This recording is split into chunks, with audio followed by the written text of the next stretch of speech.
Thanksgiving weekend brings football that matters, and we've got a classic rivalry here in Boone, North Carolina this weekend, breaking out all the stops for Black Saturday at the Rock. App State and Georgia Southern, the best rivalry in all of the group of five. A pleasant good afternoon to you. Glad you could fly on in with us here for this rivalry battle between two longtime nemesises. David Jackson alongside Avery Hall. We're glad you were with us here today. And Avery, App State, Georgia Southern, it means a whole lot to both of these teams here today. It means a whole lot. You know, rivalries are the lifeblood of college football. It's why everyone gets excited. This football game here today is an exciting football game for a couple reasons. One, you got Georgia Southern trying to, go out on a positive note as they bring in a new head football coach in Clay Helton. Again, many of these players are going to want to audition for Clay Helton and show him, that they're competitive, and they want to show him that they're living and breathing football down in Statesboro. On the flip side, you got an Appalachian team that's looking for that 10th win in 5 of the last 7 seasons, which is really impressive, but they're also wanting to maintain that positive momentum as they traverse into the Sun Belt Championship game next weekend. Mountaineers will take on Louisiana in that game next week, but first it's App State, Georgia Southern. Avery, you've been in this rivalry. What does it mean to suit up against the Eagles? You know what? It's a lot of disdain, a lot of angst, a lot of hate, as a lot of people talk about here on the mountain. But at the same time, Dave Jackson, the first team that can kind of get over all of that excitement about the rivalry game and focus on offense and defensive and special teams football will be the team that will settle down and have a lot of success. Sean Clark leading his Mountaineers of Appalachian State out. Sean Clark chasing win number 20 in his short career as head coach. It's Black Saturday at the Rock when we come back to Boone.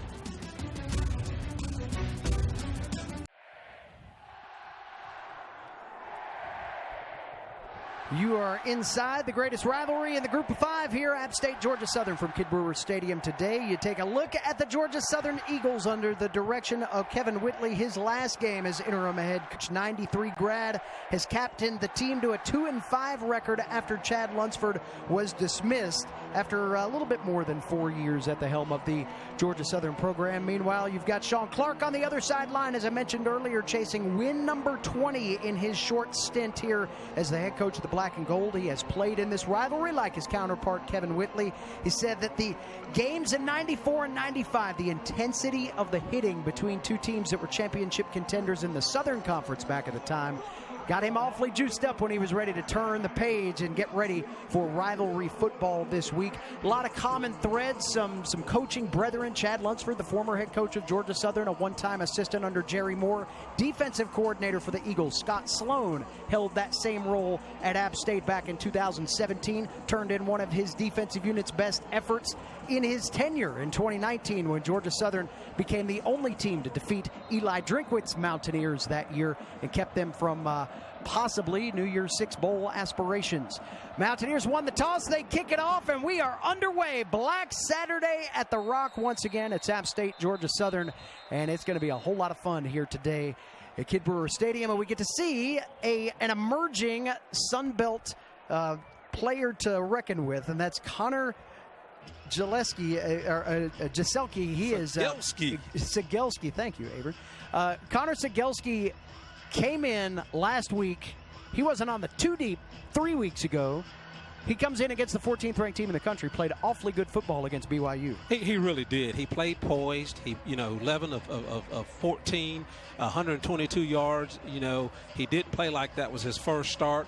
And, but the kid comes from a great high school program in Marist out of Atlanta, Georgia. So he played poised, and he showed a lot that he can step up and play at this level. So Gelski with Logan Wright as his setback, and the handoff to Wright on first down. And the Eagles going to that ground game that has help them make a program identity. And that's one of the things under Clay Helton that is a little bit up for grabs, and that is offensive identity. A lot of times coaching decisions have been made at Georgia Southern with running, especially running that triple option in mind. But all powers that be said, we're going to kind of let this get dictated by the athletes that we have for a start. And that's what Clay Helton will do as he takes over this program tomorrow. He's on his way back to Savannah from spending Thanksgiving out in California right now. Sigelski on the run play, trying to gain that first down up to the 35-yard line. Looks like he's going to be about a yard short. Mountaineers swarming there. This is one of those games where Dale Jones says, eye-level discipline all day long. The Mountaineers have to keep their eye on the quarterback. Whenever you play the spread option, it's assignment football for the defensive unit. From the, defensive lineman, which is the first level, to the linebacker, second level, the back end, which are your DBs. Everybody has a responsibility. Everybody has an assignment. And you cannot allow eye candy to take you off your assignment. Cegelski quickly, the handoff to Wright. Bounces off a couple of tacklers and has the first down up across the 37-yard line. Logan Wright coming into play today, 30 yards from 2,000 in his Georgia Southern career. Just under 770 yards, 8 touchdowns, churning out at about 5.5 yards per carry. This Georgia Southern team still running the football pretty well, just under 200 yards on the season, 4th best in the conference, in the top 25 nationally. You are used to seeing Georgia Southern's rushing attack up in the top 10 back in the true triple option days. Cegelski will keep. He's got some room to run. Gets into the secondary to the 45-yard line. 7-yard pickup. DeMarco Jackson on him from behind. That's one thing that Cegelski did against BYU. He made pretty good decisions. Again, you've got a chance. You run the spread option here, and look, he could have given it to the fullback, or the running back, but he takes it. He sees that the alley is open, and he gets what the defense is allowing him to take. And again, that's just a good read by a quarterback, particularly a young quarterback, and you like to see him develop quickly like that. Logan Wright off the right. 2nd down and 4. It's Wright trying to plow through a hole on the left side of the 45-yard line. Pickup of 2. As Mountaineer fans watch this game, they'll notice no number 15 on the field today. T.D. Roof, the redshirt senior from Buford, Georgia. You know those Georgia guys hate missing games like this. But T.D. Roof out today with an illness.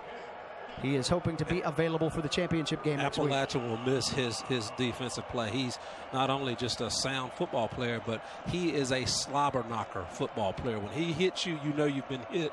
And Appalachian will miss T.D. Roof today. Brandon Harrington back in the starting spot at that outside linebacker position. 3rd down and short. Cegelski trying to scramble, makes something happen, and gets up to the 48-yard line. That is good enough for a Georgia Southern first down. And this is one of those things that the Eagles need to do, is sustain drives. They were able to do that against BYU in the opening possession last week. Ended up putting 3 points on the board. Kevin Whitley saying, hey, we got to forget about field goals. We got to score touchdowns against an App State offense that's been playing as well as they have. David Jackson already, this is a successful drive because they're approaching midfield.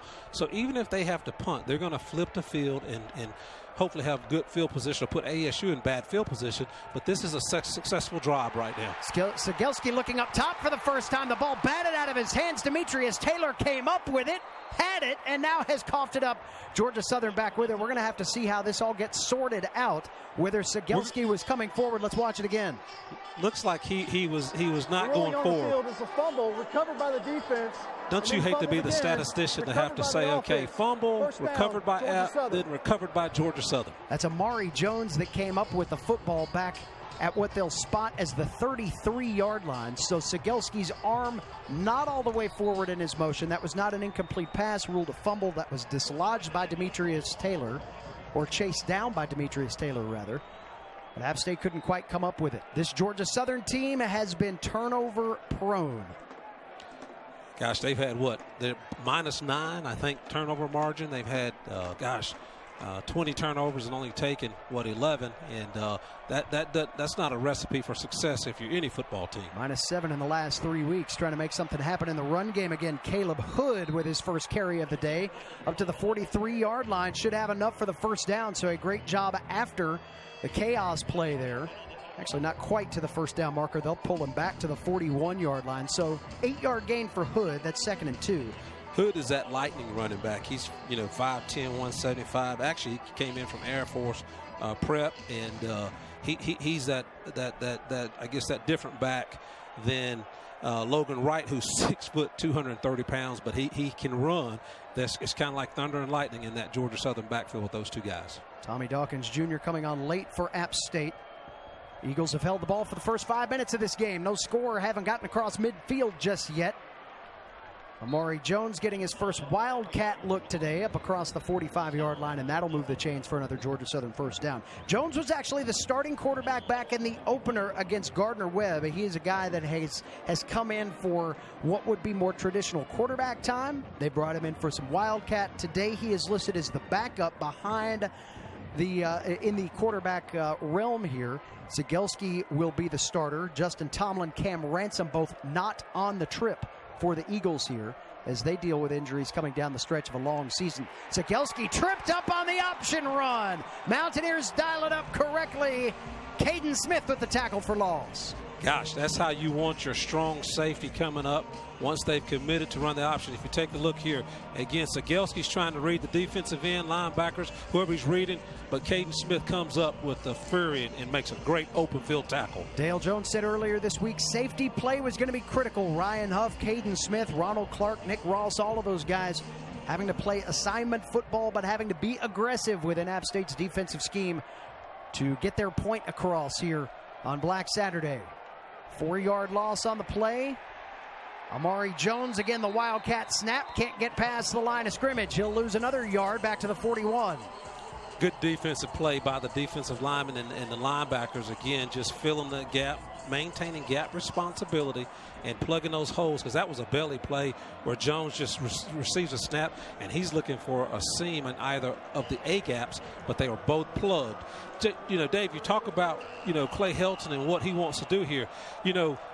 Whether you go triple option or the RPO is the evolution of the triple option. It's just you're marrying in the run and the pass game.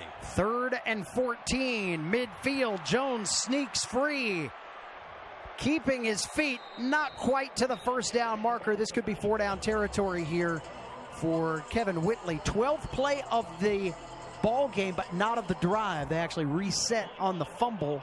Georgia Southern got a new possession. This is the 6th play of the current drive, of which Georgia Southern has had 2, if you can follow that logic here.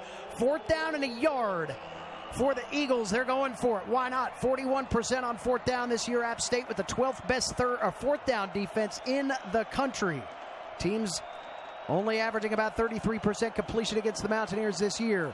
Amari Jones has the first down and more to the 42-yard line. That's straight up the gut. Amari Jones getting his name called early and often, and the Tulane transfer making it count for the Eagles to prolong the drive. Good read by Amari Jones. Again, you can break the defense down into 3 segments. You got the middle of the field, you got the boundary, and you got the field side. Obviously, the ball was in the middle of the field. He saw that Georgia Southern had more linemen than D linemen in the middle of the field, and just a good read on Amari Jones's part. Cegelski back in at quarterback as the Eagles go 1st down and 10. Pass off on the boundary to Darius Lewis, and he is shoved out of bounds at the 34-yard line. That's the first catch of the year for Lewis, who has been primarily seen in kick return action. Had 2 snaps against App State last year on special teams. Sean Jolly back on the field for the Mountaineers. He was in the vicinity of that tackle. This is the first time that he has been playing since the Coastal Carolina game. So good to see Jolly come back. It's good to see Jolly back there, but that's probably why Cegelski tested him. One-on-one out in the flats. Again, toss it out there to Darius Lewis and make Jolly work. 6-yard pickup. 2nd down and 4. Cegelski in trouble. He's dropped. Host of Mountaineers get to him in the backfield. They'll spot him the 41-yard line. I tell you what, look at these linebackers. Defensive linemen doing a great job of getting upfield. These linebackers can flow and get in the backfield and create havoc.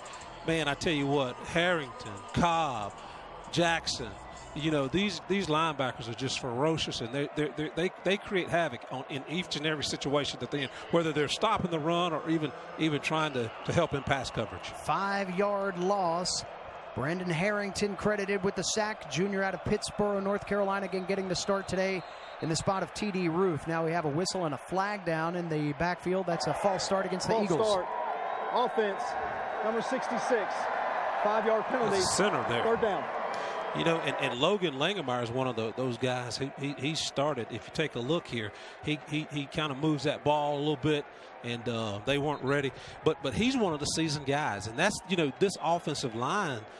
David Jackson is the strength of this Georgia Southern football team. When you look at the offensive line, most of these guys, they're in their 6th year, 5th year.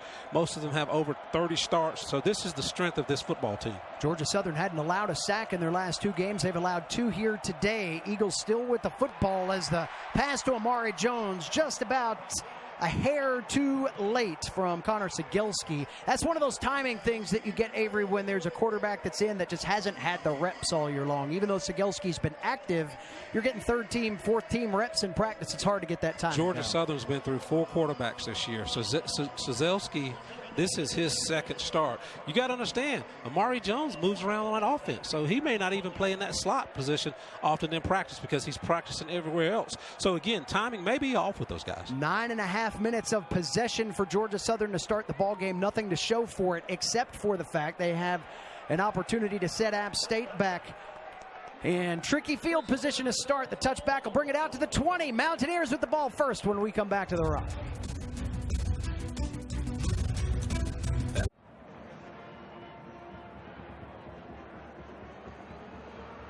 Well, after a 9.5 minute drive out of the shadows comes Chase Bryce and the Mountaineer offense for their first action of the day. You see Bryce, 2,666 yards, 20 touchdowns, 10 interceptions. Avery Hall, he has been the seasoned veteran that Appalachian needs to have with this seasoned offensive group that will play for a championship next week. Definitely brought a different dynamic. I mean, we know ASU can run the football, but he's put the passing game, or taking the passing game to another level. And really, the receivers, as you can see, Thomas Hennigan, get some yard after the catch. The receivers have all responded to him. The offensive line they've taken a lot of pride in protecting him. If you take a look here, just a great throw, a little high, but Thomas goes up to get it and does a good job after the catch, taking on number 14 on a ride. He's like, come on, Darryl Baker. The fair is not until next month, but you can ride now. I just don't even know how to respond to that. 18-yard pickup for Hennigan. He needs 105 today for 3,000 in his Mountaineer career. You're rest assured that they will try to accomplish that. Nate Noel on the carry. Quinn Williams, the tackle.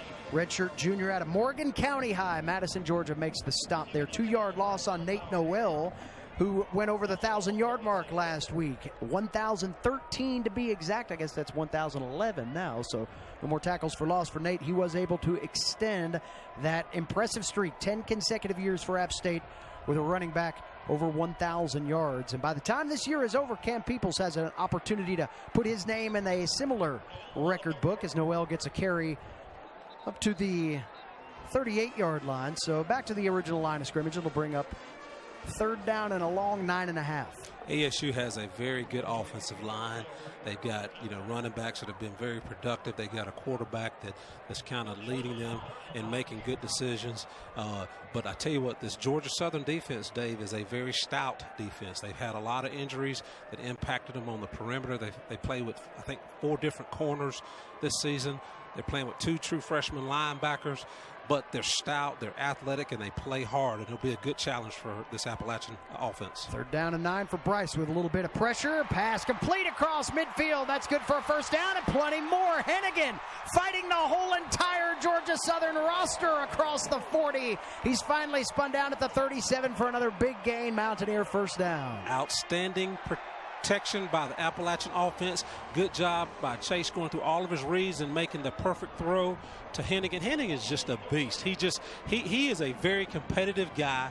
He wants to win. I bet if he's playing checkers, he wants to win, but just a good run after the catch. Going for the corner, that's Corey Sutton. Lots of contact, no flag. Both of the intended target and the defender on the play going kind of toe-to-toe there. As that was Seth Robertson. He was the man that went up and over Thomas Hennigan just a moment ago. So Robertson getting tested again as App State goes to Corey Sutton for the first time. That'll stop the clock. Second down and 10 here at about the 3-minute mark of the first quarter. Corey's running that corner route over there. And again, good, running side by side. Again, corner's been aggressive. And, but it's also a good sign. Typically, Malik Williams is that guy who's going to stretch the field for Appalachian. It's showing early on that Coach Ponce is going to be very aggressive here in his play calling. Second down and 10. Bryce, quick target to Hennigan on the sideline, falls incomplete. Mountaineers with 43 yards in roughly 2 big pass plays. Those both went to Thomas Hennigan. 5 total plays for the Mountaineers, 43 yards. Georgia Southern had 16 plays, went 39 yards in that opening 9.5-minute sequence that saw the fumble, 2 separate drives for Georgia Southern, They were able to possess the football and shorten the game, and that is kind of a what target. Coach Whitley wants to see. Right. Again, he wants to chew up time off the clock. He wants to maintain the football to keep this potent Appalachian offense on the sidelines, and that was just a good first drive by Georgia Southern. App State with 43 minutes of possession time last week against Troy. That's the third most in the FBS this year, and the most for the program since 2014, that initial season of Sun Belt Conference play. Fourth down coming up for the Mountaineers. The run play centers things up. This likely two-down territory here or rather it was two-down territory. You expect App State to go for these fourth downs. Mountaineers now on the season, about to attempt their 28th fourth down try. 67% on those conversions. That is in the top 20 nationally in terms of conversion percentage. They'll try to convert fourth down and 9 from inside the Georgia Southern 40. Black Saturday at the Rock, already high drama here in the first quarter. Bryce in the seam. He's got a man. That's Williams. And that's a one-handed grab for a Mountaineer touchdown. Wow. Outstanding pitch and catch by Chase Bryce and Malik Williams. And Chase was dialed in on this. When we get to the replay after the extra point, you will clearly see that in the boundary, it was even coverage, meaning that one-on-one football. And Chase knows that Malik Williams is a pretty talented wide receiver, and he put his money on Malik Williams. 36-yard reception for Williams on the touchdown. He'd only had 2 catches in the last 2 games, but Williams wastes no time getting in the end zone for the 6th time on the season, 16th time in his career. Check it out again. Chase does a great job of pre-snap reading, seeing the one-on-one coverage, and does a great job with an excellent throw. Again, take a look here. He sees that one-on-one coverage over there and dialed it in. Good throw, good protection, touchdown.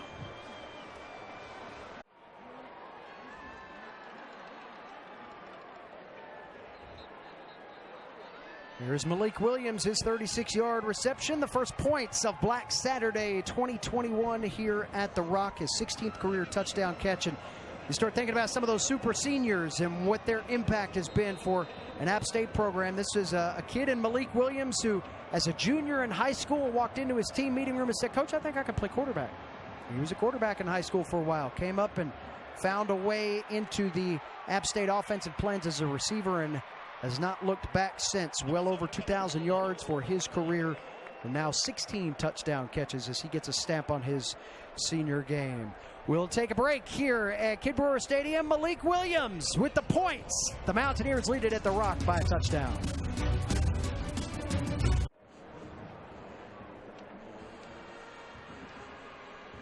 Georgia Southern Eagles set to come out for another offensive possession as you take a look at the series history between these two. 37th all-time meeting. Last time the Eagles were here in Boone, a 24-21 Halloween win over Eli Drinkwitz's undefeated App State team. They were only team to beat the Mountaineers in 2019. Kept ASU from having more of a thought about any kind of New Year's Six bowl. There was some talk, a little bit of chatter about the Cotton Bowl at that time. Georgia Southern came up and put an end to that commentary for the Mountaineers, and that's what this rivalry's been about.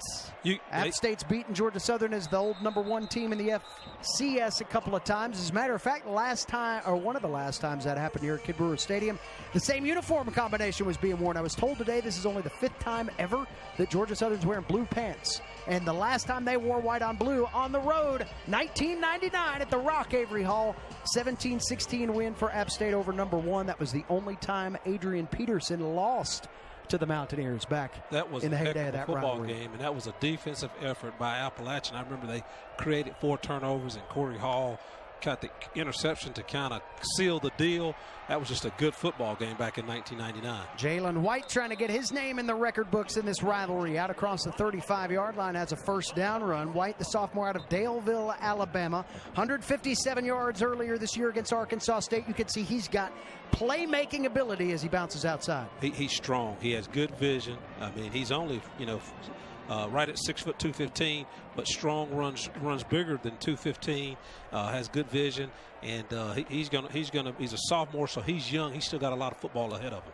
Connor Sigelski 2 for 3 in the passing game, 20 yards to start out with. Eagles staying on the ground as White carries again. This time forward progress stops him at the 39-yard line, so a pickup of 2 more. Jalen White has actually gotten his second and third highest total of carries in these last 2 weeks. His productivity going up. That's partly because Doug Roos has had to do a little mixing and matching with injured players and just trying to get enough guys to line up on the 11 on the offensive side of the ball. And when you have the type of talent in the backfield that Georgia Southern has, when you look at Logan Wright, you look at Jalen White, you look at A.J. Brown, he's got the luxury. He can do that. And that's why people don't realize they don't have many 1,000-yard rushers, because they have so much talent and so many guys that they can give the ball to, just like on that carry, to create some yards and move the offense. They're very, very talented in the backfield. You can get a sense of Sigelski's speed as he outruns DeMarco Jackson, faked on the option, and check out his wheels. He's a young quarterback. He's a redshirt freshman, but good decision by Sigelski. Again, he runs the option. That is he the end of the back, first quarter. And again, nothing there. He doesn't make a mistake like a normal young guy would. He runs the football. 1 quarter in the books, 7-0 on Black Saturday in Boone.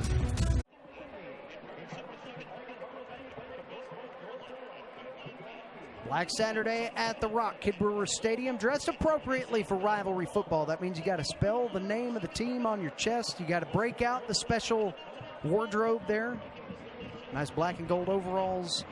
Fits the occasion here as App State and Georgia Southern battle here on a cool day. Temperature in the low 40s at kickoff time. As that sun goes down, so will the temperature. We expect to be in the high 30s by kickoff, or by end of game here tonight. Check out the spin moves there by Logan Wright as he keeps his feet to midfield and uniquely twists his way to an Eagle first down. Again, Georgia Southern attacking the boundary there. Again, he's just such a big back. Again, if you take a look at him, he gets the ball. He runs into a linebacker there, spins off, runs into DeMarco, spins off. And it takes about 3 or 4 Mountaineers to bring him down. And that's just how he runs every time he touches a football. Just a big kid. And what's really hard to believe is just 2 years ago, this kid suffered a fractured neck. And so he's still playing good football after having a severe injury like that. Sigelski tried some trickery on the QB keep, drop for a loss of 2 as the Mountaineer defense swarms. Going back to Logan Wright, as you mentioned, a broken neck back in 2019, week 6. Sigelski again, just riding Logan Wright, and decides to keep it. Appalachian just does a good job of assignment football. He's Sperling, Jackson. Even in that defense, Jackson has 2 holes to cover, but he's right there in his gap, and Sperling's in his gap. Logan Wright stays with Sigelski as the Eagles face 2nd down and 12, just shy of midfield, back in their own territory, down 7-0. App State showing a bit of pressure. Sigelski's pass back into the sunshine, complete out to Amari Jones, just shy of the first down, tackled inbound shy of the 40. This will be 3rd down and 2 coming up for Georgia Southern. Doug Roos, the offensive coordinator, interim OC at one point in time. He was the offensive coordinator of Northwestern State back in 1998. Avery, he's got a little history in this rivalry from a different side. Of course, being at Georgia Southern for a while, he has understood what this rivalry is about. Northwest Missouri State grad, his offense 350 yards, just shy of that total offense. Dave, he spent a little time at Arkansas State as well during their glory days in the Sun Belt, so he's a creative guy when it comes to offensive plays. Logan Wright carries the mail for the first down gain. We're mentioning Wright had the broken neck back in week 6 of 2019. He came back from that, was 4th on the depth chart in 2020, kind of worked his way back up through a variety of circumstances to rush for 604 yards and 4 touchdowns last year. Had 177 yards in the opener this year. Had a 214-yard game against Arkansas State on just 10 carries. First one since Travis Etienne to have over 200 yards on 10 carries or less. That came back in the 2019 season. So he's had some special productivity in a program that hosts special productivity at running back. So you know that Logan Wright has got his name in the right record books at Georgia Southern. We've got an injured Eagle down. That's Khalil Crowder, the right guard. And that may stop things here for a moment. Timeout on the field. We will take a break while they sort out the injury. 7-0, Mountaineers lead Black Saturday here in Boone.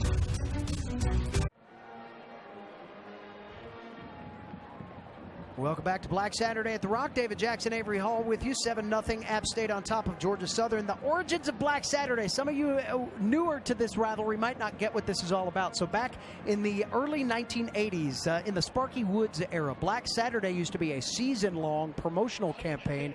Avery Hall, my fourth grade teacher's name was Debbie Stewart. She had a Black Saturday poster in her classroom at Jesse Wharton Elementary School in Greensboro. That's how I got to know about App State football. And every school teacher in America that went to App State had one of those posters. Black Saturday was the thing. Back around the 2000 mark, give or take, Black Saturday became the marquee home game of the year. Usually it alternated between Furman and Georgia Southern. The Eagles, anytime they were here at the Rock, as you see the pass batted down by Zagelski right there at the line of scrimmage. Anytime there was a marquee game, it was Georgia Southern, it was Furman, occasionally Wofford, Arkansas State, I believe, has been one of those. Black Saturday was the thing. And you have plays like this deflection on Black Saturday. There's always something special that happens. You know, every Saturday at the Rock is special for Mountaineer football players. But there's something special when, you talk about Black Saturday, because typically you can wear all black uniforms. And again, you got to give a little bit more on Black Saturday. Logan Wright in trouble on third down, and he might not go down, but he goes down for a loss of several, about 6 on the tackle for loss. Back to the 43-yard line of Eagle territory. Again, not much there. Again, you're going to give it to him. He's going to try and bounce it to the outside, kind of stretch it, but just too many Mountaineers there. Trey Cobb, DeMarco Jackson, those linebackers. I mean, they just create havoc. I mean, you talk about the linebackers, by the way. You look at this linebacking crew. I call them the wrecking crew. Jackson, Cobb, Roof, Hampton. Together, they've got 261 tackles this year, 14 sacks, 6 interceptions, 10 passes batted down, as you saw DeMarco bat one down earlier, and 11 quarterback hurries and 3 forced fumbles. That's just, I mean, you talk about from, the outside linebacker to the middle linebacker. We call them, Sam and Will and Mike. Those guys are just, they just get after folks. 5-yard penalty, 4th down.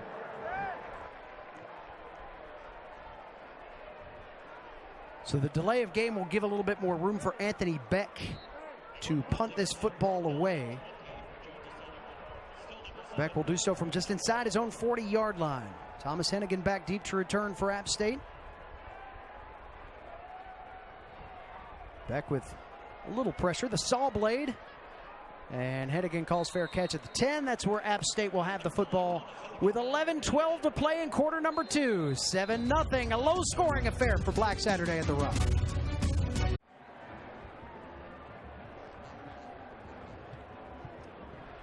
Two very different games being played within the game. Georgia Southern trying to control the clock, and they have done so. 15:42 in times of possession, 76 yards, 3 separate scoring drives or drives to try to get that work done. App State has gone one drive, about 5 plays, 80 yards, 3:06 off the clock, 36-yard touchdown to Malik Williams. So one team playing fast, the other one trying to play a little bit more methodical. Mountaineers with the football. Kind of a rare occurrence here today. That's a great job by the offensive line on a stretch play by Appalachian. Again, they're trying to stretch out. They know Georgia Southern has gap responsibilities. All 7 gaps have to be covered. Appalachian's trying to stretch it, make somebody get overextended. Good job by the running back turning it up and getting what he can get there. Making for an easy play call on 2nd and 2, or 2nd and 1. 9-yard pickup there for Cam Peoples. He needs 261 yards to get 1,000 yards rushing. Last time the Mountaineers were able to do that, have 2,000-yard rushers in the same season. Go back to Jalen Moore and Marcus Cox. Bryce got Jalen Virgil, middle of the field. That ball tipped around and finally falls incomplete. Seth Robertson made a beeline for the deflected pass. Good coverage there by Darrell Baker. Virgil kind of put his fingertips on it, as you see here. Was able to bat it away. Throw again. You want to throw when you got a guy who runs a 10-200 meters. You want to kind of make him work a little bit because he can run. If Chase could throw that one again, he would probably try and overthrow Jalen Virgil on that. But good protection up front by Appalachian's offensive line. and really a good decision where relative to the read progression and where to go with the football, because that was going to be the open guy had he put a little more muster on it. 3rd down and 1. Mountaineers trying to get to the 20 to the 20-yard line and not going to be able to do it. Georgia Southern with a nice stand inside. Tight territory for the Mountaineers. Cam Peoples on the carry. And App State will have to punt away. The Mountaineers haven't had the football for a whole long period of time. And Georgia Southern flexing a little defensive muscle there, and a little bit of talk about it after the fact. Yeah, Appalachian has not possessed the football a lot, but they've had 3 or 4 explosive plays already, which, you know, is an indication of that 7 points on the board. But on that last play, really good job by Justin Ellis and C.J. Wright and Dylan Springer, the front 3 defensive linemen, plugging up, you know, the front gap there and not giving Cam Peoples anywhere to run. Xavier Sabach with a driving punt, and fair catch called for by Georgia Southern. Caleb Hood does the honors, and the Eagles with the football back as we chug on in the 2nd quarter.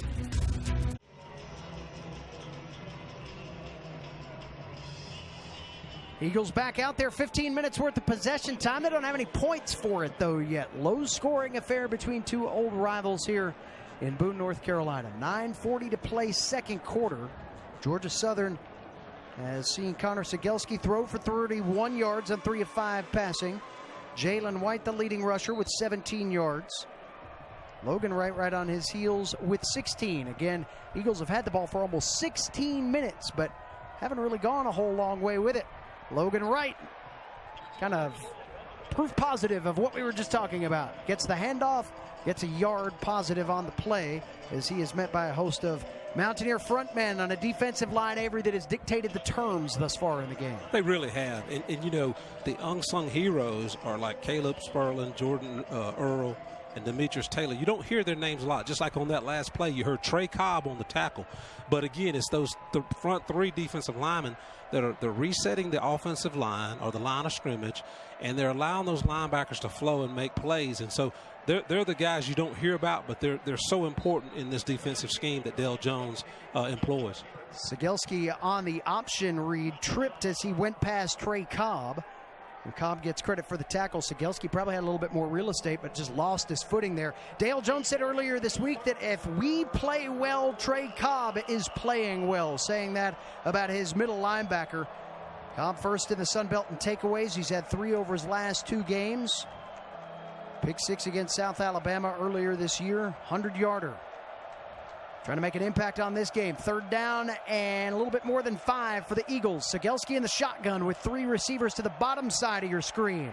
Stepping up in the pocket, being chased. Playing peekaboo now at the App State offensive front. He'll be taken down in a pile. Gains 2 yards the hard way up to about the 38-yard line.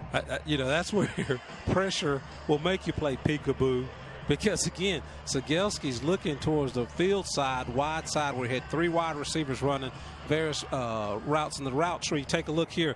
Nobody's there. Nobody's open. Good coverage. So he tries to manufacture some yards here, and he's trying to use those big linemen to kind of dodge a few Mountaineers. But the Mountaineers are just playing with a lot of intensity, being very competitive, getting after folks. And you got 5 or 6 Mountaineers around the football. Anthony Beck, Ray Guy Award watch lister, punting away for the 3rd time today, scraping what little sunshine is in this facility.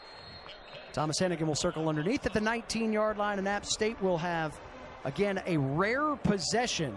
Only 3 of them thus far in the ball game, Avery Hall. You see the quick strike score, Malik Williams on the 36-yard touchdown catch. But App State needs to prolong a drive to get their defense off the field, get a little bit of rest under those guys before halftime. Well, and not only that, because what will happen is, as this game progresses, again, if the defense is on the field too long, it will wear you down, particularly the physicality of the football game. Georgia Southern's running the football a lot.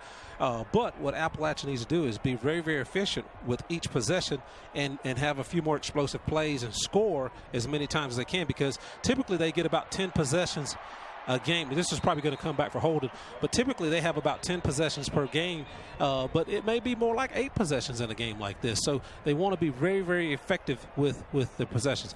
Take a look here again. Nice job by the offensive line. Holding. Good job of hitting the hole. Number 66. There 10-yard penalty from the spot by of the foul. Daedric Harrington. 1st down. But obviously someone held on the offensive line, which is why that hole was so gaping. Luke Smith was whistled for the infraction. Sophomore out of Lebanon, Tennessee, so that will negate the run of Daetrick Harrington, another one of those players that's great to see finishing things off well in his super senior season. Got in the end zone last week against Troy. It had been a 13-month gap for a guy that's rushed for nearly 1,400 career yards. Harrington hasn't gotten the run lately because of injury and trying to get back healthy again. And then, of course, you have the emergence of Nate Noel. People's running well. Anderson Castle getting into the mix a little bit more. Harrington kind of hitting his stride at just the right time as the Mountaineers get after a championship push. Here's Corey Sutton on the little dump pass from Bryce, turns it into a first down gain out to the 32. Well-designed play. Again, tight end to the wide side of the field. Again, you go back as if you're going to attack the boundary. You have Corey come back scraping, back in the back of the end zone there, coming out of the backfield. Again, good throw, good catch, good run after the catch, but well-designed offensive play by Coach Frank Punts, the offensive coordinator. That's just the 13th play run by Appalachian State in this game at the 6.5-minute mark of the second quarter. All Georgia Southern in terms of time of possession, but the Mountaineers lead it by a touchdown. Pass is ruled a catch for Corey Sutton over on the boundary, despite the pleading of the Eagles secondary. Call that up to the 37. Let's take another look. Just a design pass play again. Still in the shotgun formation, but again, a toe drag. Nice toe drag. He's an expert at that, but that's that quick out. Again, that's just to kind of keep the offense on schedule, makes for a 2nd down and 5. Good protection up front. Again, solid throw. That throw is harder than it looks. Solid throw by Chase Bryce. Corey Sutton's toe drag against Coastal Carolina. One of the differences in that ball game. 113-yard receiving night here at the Rock back earlier in the season. Georgia Southern into the App State backfield for first time. Eldrick Robinson, another one of those freshmen out of Booker T. Washington, went to the same high school as Derek Brooks. You'll remember that name. Florida State standout. Tampa Bay, he played 5 times in the Pro Bowl, was a Super Bowl champ. He said Derek Brooks just kind of hangs around the old neighborhood. Eldrick Robinson getting a chance to talk football with a guy that set a standard for the game at a very key time for the Tampa Bay franchise. He looks like a young Derek Brooks. Again, he filled the hole and did a good job of just being disciplined and not reading too much in the backfield. Bryce with plenty of time, airing one out down the sideline and just a drop, I think you call that. That is a play that Christian Horn would say he should have had. That ball went right through his hands in stride at the 20-yard line. Wow. Again, good protection up front. Throw that you can't throw it any better. That just goes through Christian Horn's hands. He's got to be able to catch that football. And you wonder if he's looking back and the sun got in his eyes. You don't know from the angle. There's a glare. There's a patch of sun on that side, but that's one he'd love to have back. Seth Robertson in coverage there for the Eagles. Sabach on the punt for the 2nd time today, so the Mountaineers do not get an opportunity to possess the football for a deep amount of time. Sabach will send the Eagles back inside their own 30 with 5:15 to play here in the second quarter. Such the disparity here in terms of time of possession and just overall offensive plays. Again, App State with just 16 plays. They've been doubled up by Georgia Southern in that regard, yet App State out gaining the Eagles thus far in the first half, 114-82 in terms of total offense. This has been kind of a choke out the clock type style here for Georgia Southern. The only problem for the Eagles is they're not putting any points on the board. They're hardly moving the football at all. Well, if you look back at the game against BYU, I mean, they scored 14 points, but they only had 268 yards of total offense last week. So they're being effective. And I tell you, the longer this game goes in this type of style where Georgia Southern is possessing the football a lot, slowing down this Appalachian offense or not giving this Appalachian offense a lot of opportunities, that bodes well for Georgia Southern in the second half if this game continues to go in this trending this way. Connor Sigelski with the late option toss to Jalen White there, picks up 5 yards on first down. That's shades of Georgia Southern's triple option days from years removed. The Greg Hill, J.R. Revere, Jason Foster days when the timing of that pitch meant everything.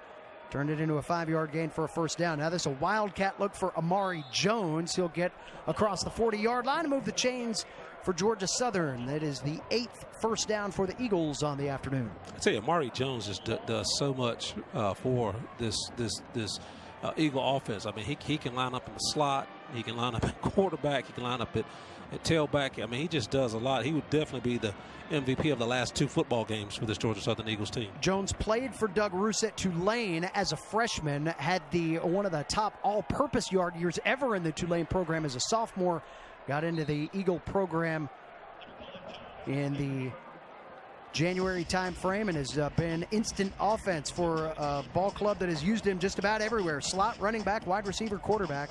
He's been all over the place and has helped Connor Sigelski here over these last 2 weeks just bring a little continuity to the offense. And it's odd to say continuity with a guy that runs the Wildcat, which he is about to do.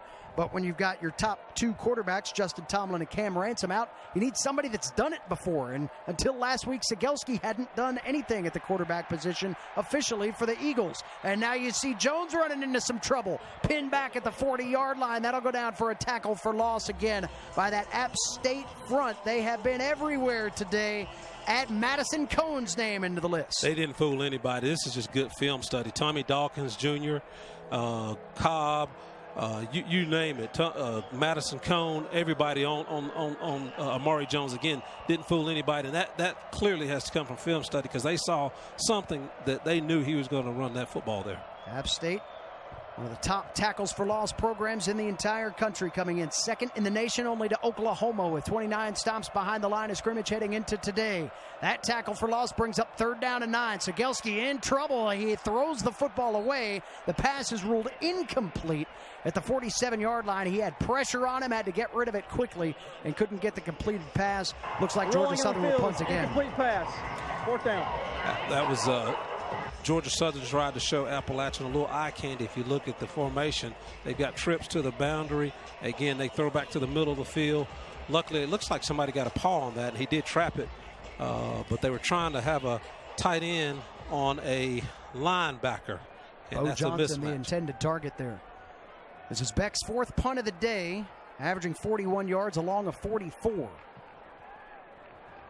Tight, spiraling punt. It's got a chance to keep App State pinned back, and that's exactly what happens. Takes the Eagle roll on the 5-yard line and will finally be touched down at the 6. So with 2:45 to play until halftime, all 3 timeouts for the Mountaineers and 94 yards to go. In a day that it just has not felt right offensively. They haven't had the ball but for a little bit more than a dozen plays, and now App State's going to have to put a few of them together if they want points before the break. They've not really gotten into a rhythm, and they've not really gotten into a rhythm, David Jackson, because, one, they've thrown the ball probably more in the first 2 quarters than they traditionally will throw the football. But for you to have a ton of success throwing the football, Appalachian has to have success running the football. And I think what are our total right now relative to running the football? They've had 16 plays. They passed 9 times. So again, you got to establish the run. Here comes pass number 10. Airing it out. That ball was tipped back at the line of scrimmage. Corey Sutton fights back to it. Are you kidding me? To the 43-yard line. That is a 1st down, albeit untraditionally for the black and gold. Wow, that was just a heck of a play of coming back to the football. If you think about it, it's a busted play because you can clearly see Chase is just has to get rid of it.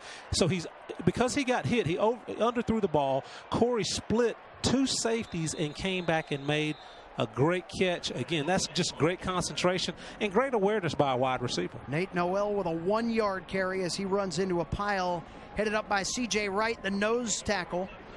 One of the more athletic players on this ball club. Had 2 tackles for loss here at the Rock 2 years ago when App State knocked off Georgia Southern knocked off a ranked App State, that is. 2-yard gain for Noel will bring up 2nd down and 8. Under 2 minutes to play here in this 2nd quarter. You go back to that play with Corey again. Birdsong and Baker both are running with the receiver, not looking back, and that make you sometimes want the DBs to start looking back. Mike Evans, the catch, just inside the 40-yard line, moves the chains for a Mountaineer 1st down. Remember, this drive started back at the 6 with about 2:45 to play. App State's barely had the football, but when they've had it and they've been able to string a few plays together, they've moved it well. Inside handoff, Noel trying to bust outside and is taken down. Good pursuit there by Anthony Wilson, the strong safety, redshirt sophomore out of Columbia. Dave, we talked about the mix of passing and running, and I think you said that we've thrown the ball 11 times in 18 plays, and typically, Appalachian has been pretty balanced this year. Timeout. Appalachian State. Their first charge timeout of the half. Appalachian 30-second timeout. Appalachian has been pretty balanced, all year relative to running and throwing the football. But maybe they see something in Georgia Southern's had 4 cornerbacks in and out of the rotation due to injuries. Maybe they see something on the back end of this defense that they can exploit, because again, typically Appalachian wants to establish the run to really open up the pass game, but right now it's like they're throwing the football to try and open up the run game. You see that balance out in the stats you just saw there. Only 17 rushing yards, but 153 passing yards for App State. Again, Scott Sloan, the former defensive coordinator of App State, when talking to the Mountaineer offensive coaches earlier this week, they say we always expect to see a little bit of something different from Sloan when he brings his defense up here.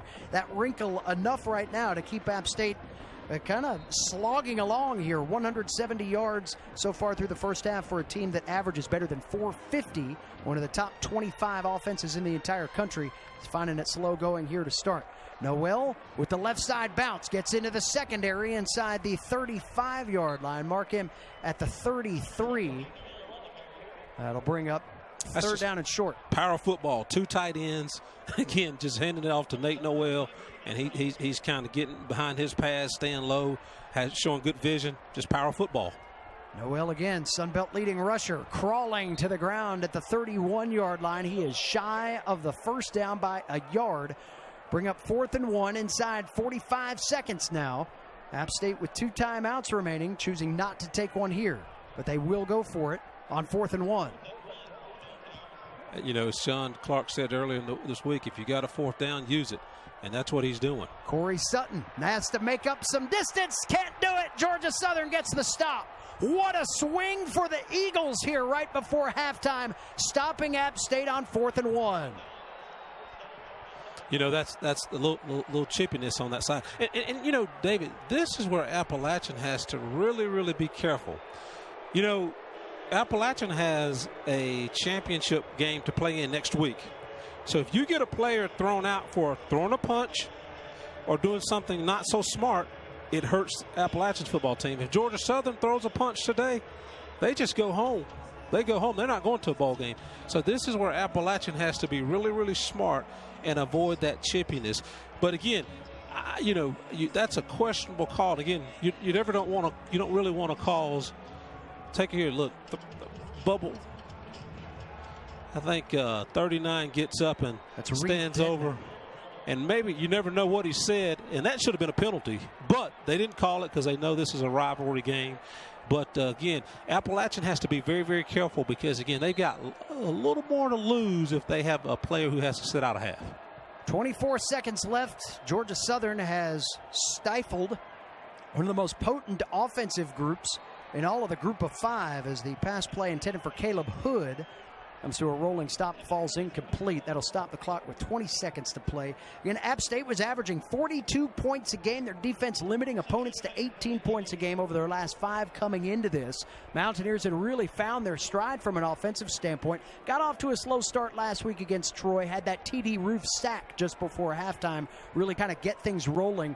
Looking for that play. Georgia Southern had other ideas on 4th and 1. They get the stop and have the football here in the closing seconds of the second quarter. Sigelski in all kinds of trouble. Dump pass off to J.J. McAfee with a first down gain and a stopping of the clock with 9 seconds to play. McAfee gets across the 40-yard line to the 36.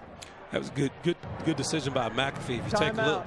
Sigelski is scrambling. He's in trouble. So now your closest receiver goes long. Your receiver who's long comes back. McAfee comes back and finds a spot. Good throw. Good poise by Sigelski. Good catch by McAfee. Connor Sigelski, 4 of 8 in the passing game, 57 yards here in the first half. Georgia Southern now with 120 yards of total offense. Go back and think about the last 2 halves of football for App State. The Mountaineers limited Troy to just 142 total yards. Remember, they only had 19 yards and 1 first down after that touchdown play in the in the early portion of the first half. App State stifling against the Trojans last week. And again, hey, you look at it from that perspective, 120 yards, no points yet. I mean, I think Dale Jones and crew take that all day long. They'll take that. Especially with the way this offense has been playing. 9 seconds to go, first down and 10 for the Eagles. They do have 2 timeouts remaining. Sigelski can stop the clock again. Eagles trying to play for some points here. Sigelski with time in the pocket. Pass out to Amari Jones, trying to swing his way away from Sean Jolly. Jolly shoves him out of bounds and stops the clock with 4 seconds to play until halftime. That's a 3-yard pickup for Amari Jones. And another timeout, it looks like, taken by Georgia Southern, potentially. Maybe not. Maybe just substitution here. Dave, this has been a good half for Georgia Southern, considering it's 7-0. They've chewed up a lot of clock. But I will tell you, in the back of Coach Whitley's mind is the 6 possessions, 6 touchdowns that Appalachian had last week against Troy. They know when this offense turns it on, they can really turn it on. 51-yard field goal, longest attempt of the career of Alex Rayner, and App State will take a timeout to try to get in his head. Rayner has actually attempted. State, their second charge timeout of the half. Rayner has actually attempted 2 52-yard efforts this year. One of them blocked against Louisiana, and the other one missed against Georgia State. That came back a year ago. So this would be the second longest field goal try of his career, but the longest attempt of the year for Alex Rayner, 5'11" sophomore out of Kennesaw, Georgia. He's made 8 straight over his last 7 games. So nothing like a little pressure in a rivalry game. Say, hey, speaking of streaks, you've got one. Let's see if you can keep it. Try one from 51 on a cold day at the Rock. Very little wind on this cool day, though, so keep that in mind. From the right hash, Rayner trying to give the Eagles points before the break. And another timeout taken by App State. Little chess match going here. Appalachian State, their third and final charge timeout of the half. 30-second timeout. Can't use them, so why not go ahead and take them? You can't. I mean, I know you remember the game I'm thinking about right here. There was a game where Georgia State and App State were playing in a snow game back in one of those first games. I believe it was 2014 or so, and snowing sideways, and there were 3 timeouts taken right before the half. App State's trying to kneel on it and just get inside the locker room, get some cocoa, and warm up. Maybe before halftime, so they called 3 timeouts, and App State runs a fake field goal touchdown. I remember that. Yeah. I remember that. Not the same circumstances here. Alex Rayner again, his career-long 47 set against App State last year in Statesboro. From 51, good snap, low kick. It's a line drive, and it misses to the left. No points for the Eagles. They are shut out through a half of football here at the Rock. So Alex Rayner's 51-yard miss spells the end to kind of a bizarre half here in Boone. It's Black Saturday at the Rock. It's 7-0 App State over Georgia Southern at halftime.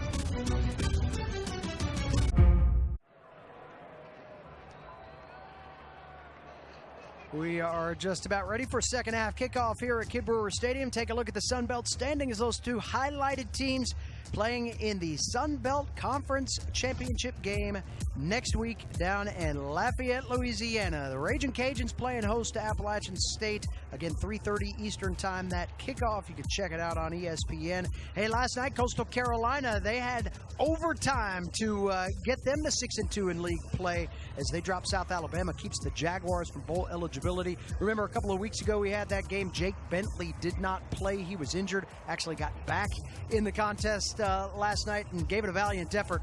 Coastal Carolina scored on the first play of overtime to win that one 27-21 in extra time. Georgia State handling Troy. That's the only other team this weekend, Avery, that's playing for bowl eligibility. So right now it looks like 4 teams from the league heading into postseason play. Of course, Appalachian State has done that consistently throughout. Georgia Southern will be back there. You know they will be, and certainly that's what Coach Clay Helton is going to try to put the pieces together for as he takes the helm of this program tomorrow afternoon.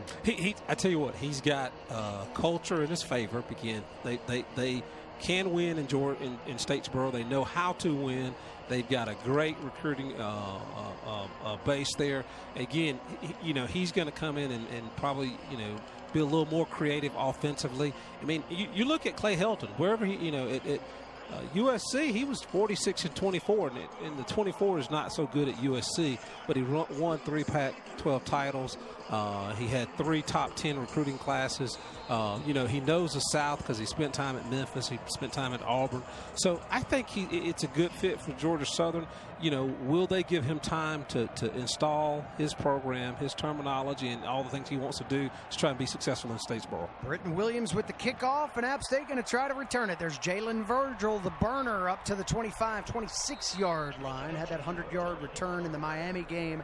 Desperately trying to get another one of those before he closes down his Mountaineer career. App State with the football. They won the toss, elected to defer. Check out the offensive comparison here. I mean, look at how anemic App State was in the first half. Only 9 minutes and 12 seconds possession time. With that little time, you don't really have a lot of time to put up the gaudy numbers. So we'll see if the Mountaineers can wrestle away offensive control as Chase Bryce and crew come out to start this second half. Bryce had a pretty good first half of play, completed 67% of his passes, 8 of his first 12. He's passing as he gets rocked, throwing the football away, intended for Thomas Hennigan.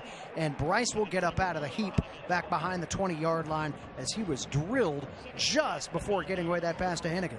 Appalachian's done a great job of keeping him upright, but not on that play. Again, you're right, he was drilled. But again, that was the post route being run by Hennigan. Just overthrew him again. He's looking, giving the route time to run the route, but he did get nailed there. But he doesn't get put to the turf too many times. Benz Josue gets the QB hurry as you see Nate Noel out across the 30-yard line up to the 33, picks up 7 on second down. So the Mountaineers with third and manageable. Nate Noel, 7 carries, 12 yards in the game thus far. That is his longest run of the day of 7 yards. You know, you really want to see ASU put together a long drive here and you know, start to wear this Georgia Southern defense down. And you really want to see them pick on those 2 freshman linebackers in the middle there, maybe putting receivers behind them or really just attacking them, running the football to try and expose those guys. Just 1 of 5 on third down. Malik Williams should have positive progress enough for the first down catch and does so. They'll mark him at the 38-yard line. So first down for Williams and the Mountaineers. Malik Williams responsible for the only points on the board thus far in this contest. 36-yard touchdown catch in the first half. And Malik did get behind those linebackers for that first down. Again, you know, good start to a solid drive here in the second half. Terrell Davis out of the secondary with that tackle. Nate Noel with the shifty move gets up to the 40-yard line, pickup of 2. You know, Frank Punch talked about really attacking the boundary of this Georgia Southern defense. But, you know, here the last few drives, he's really focused on the field side. So maybe he has made an in-game adjustment, has seen something on the field side that he can exploit, whether it's a safety or linebacker, somebody out of position. But, again, he's been attacking the field side the last few possessions. Parker Devine in at nose tackle here. Second down and 8 for the Mountaineers. Opening drive of the second half. Malik Williams, the motion man. Bryce with plenty of time. Now has an opportunity to gain a yard or 2 himself, and he picks up 1 over on the Mountaineer sideline. App State faithful wanting some late contact over there on the boundary. Michael Edwards in there near the tackle. One of the things that Kevin Whitley pointed to was the play of his young linebackers. As you see Edwards come over there late. Michael Edwards, Eldrick Robinson, 2 true freshmen playing in the middle of that defense. He said they would have to play with their emotions in control. Really pointed toward the front of his defense. Springer, Wright, Ellis, as guys that have had experience in this rivalry, said he wanted his freshmen to follow their lead. Third down and 6 coming up for App State, trying to prolong the drive, can't do it. Pass batted down at the line of scrimmage. Give Eldrick Robinson some credit on that play, it looks like, as Bryce was batted down at the line.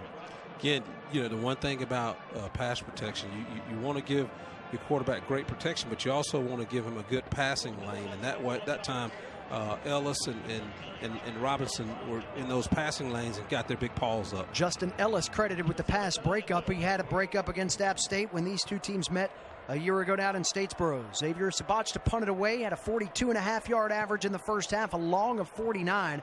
Driving punt.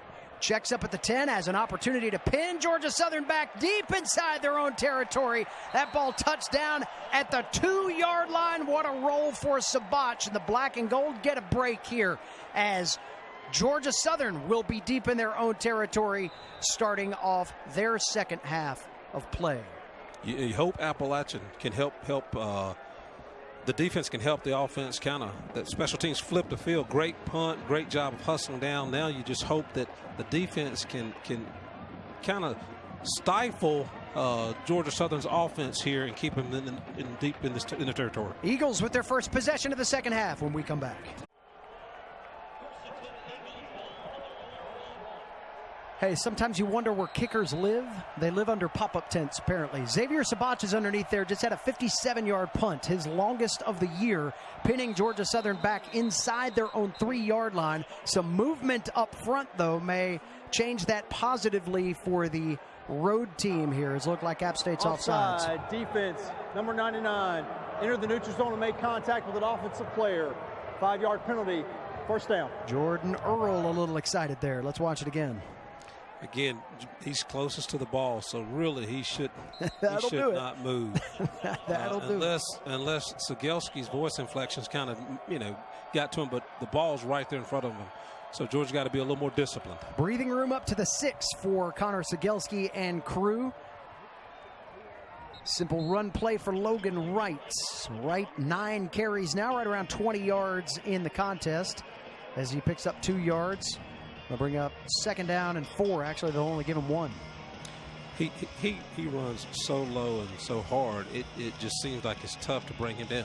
Have you noticed? I've not seen one Mountaineer bring Logan Wright down this entire ball game. 10 plays in his season, go for 25 yards or more. He's been grinding out the yards, but he's capable of the big play. Wright shoving players out of his way, trying to get positive progress to the 10, and that's where they'll stop him. Pile of tacklers finally meet him, and Avery's right. Look, that's 1, 2, 3, 4 different Mountaineers in the pile to bring 6 foot, 230-pound Logan Wright down to the turf. And he seems to be agile too, but definitely a big running back. Big down 3rd and 1 here. Can you guess who they're going to give the football to? Wright's back there. Connor Sigelski Sigelski to the boundary. Kept on the option a couple of times as well. 3rd down and 1. Big play here for Georgia Southern. They need to extend the drive to get out of this tight field position. Amari Jones in motion. Wright bounced behind the line of scrimmage and peeled back down at the 5. App State's defense answers the bell here to start the second half. Wow. I tell you what, good penetration by the defensive lineman, and the linebackers come up. You got Demetrius Taylor. You got, Trey Cobb. You got Ryan Huff coming up from his safety position. Just great defensive play there. 3-yard loss on the play. That's the 8th tackle for loss that App State has had. They have knocked 32 yards off the tally of Georgia Southern from an offensive standpoint today with their tackles for loss. Long of 52 today for Anthony Beck as he punts out of his own end zone. That's his 60th career punt over 50. Now, Thomas Hennigan with some opportunity to return. Trying to slide his way into Eagle territory. There is a flag on the play, so watch this thing coming on back as Hennigan gets across midfield to the Georgia Southern 42. The flag thrown back at the App State 41, and I believe this one's coming back. Looks like it's going to be a legal block, a block in the back on number 20. Not number 20 of who had the illegal block, but the number 20 was blocked from behind. I couldn't see who nailed him from behind, but this one will come back. Kyle Olson is today's Sunbelt referee. During the return, holding, receiving team, number 0. 10-yard penalty from the spot of the foul. First down. Milan Tucker on the penalty. Mountaineer football when we come back to Black Saturday at the Rock.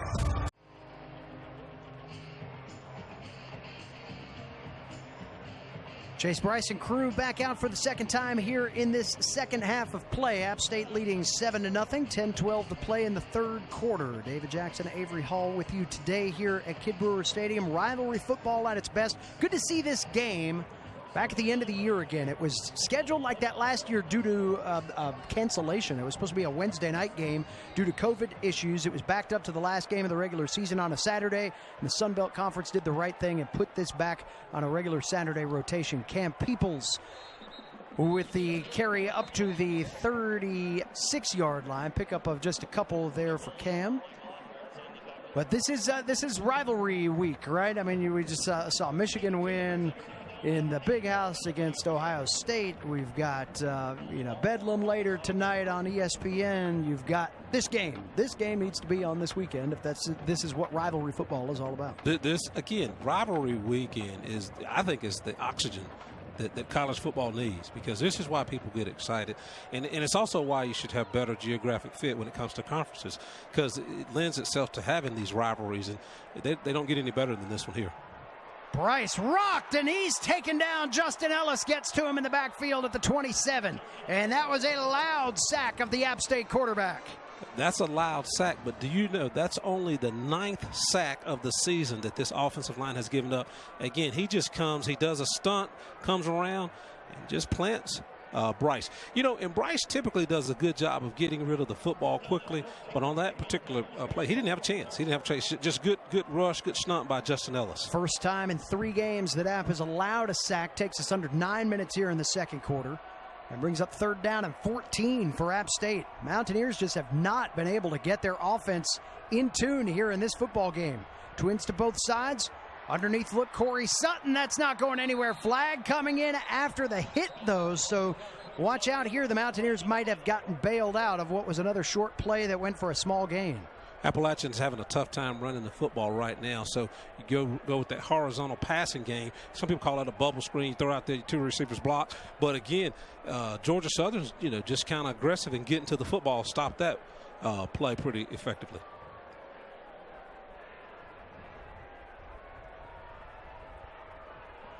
Here's Kyle Olson again.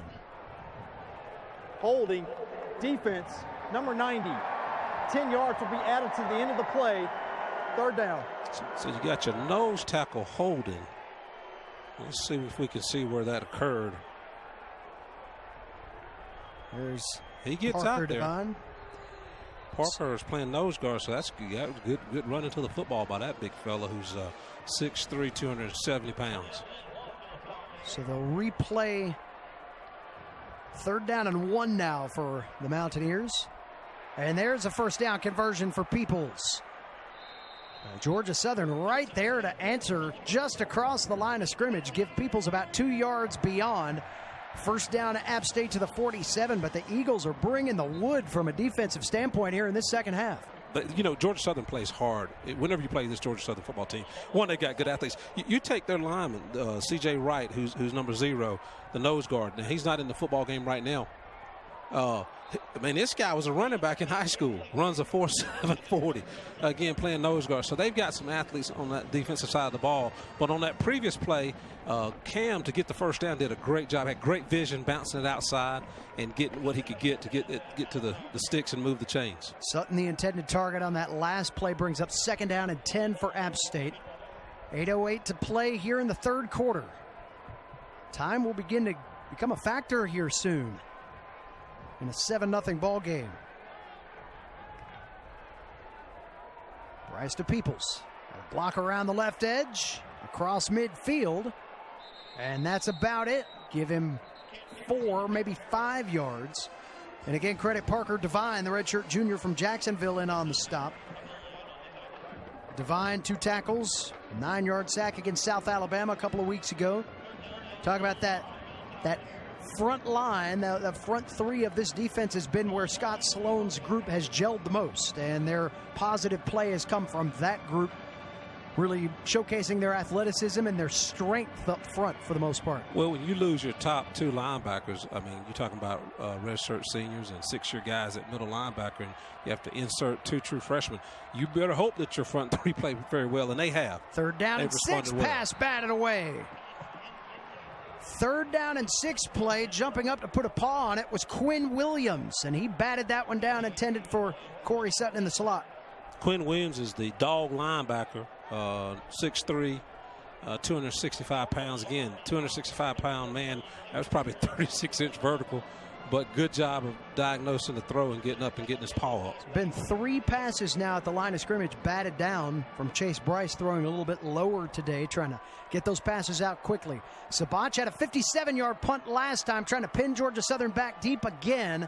This time fair catch. We'll see Caleb Hood come down with the football at the 8-yard line. That's where Georgia Southern will have the ball next with 7:12 left here in the third in a one-score game.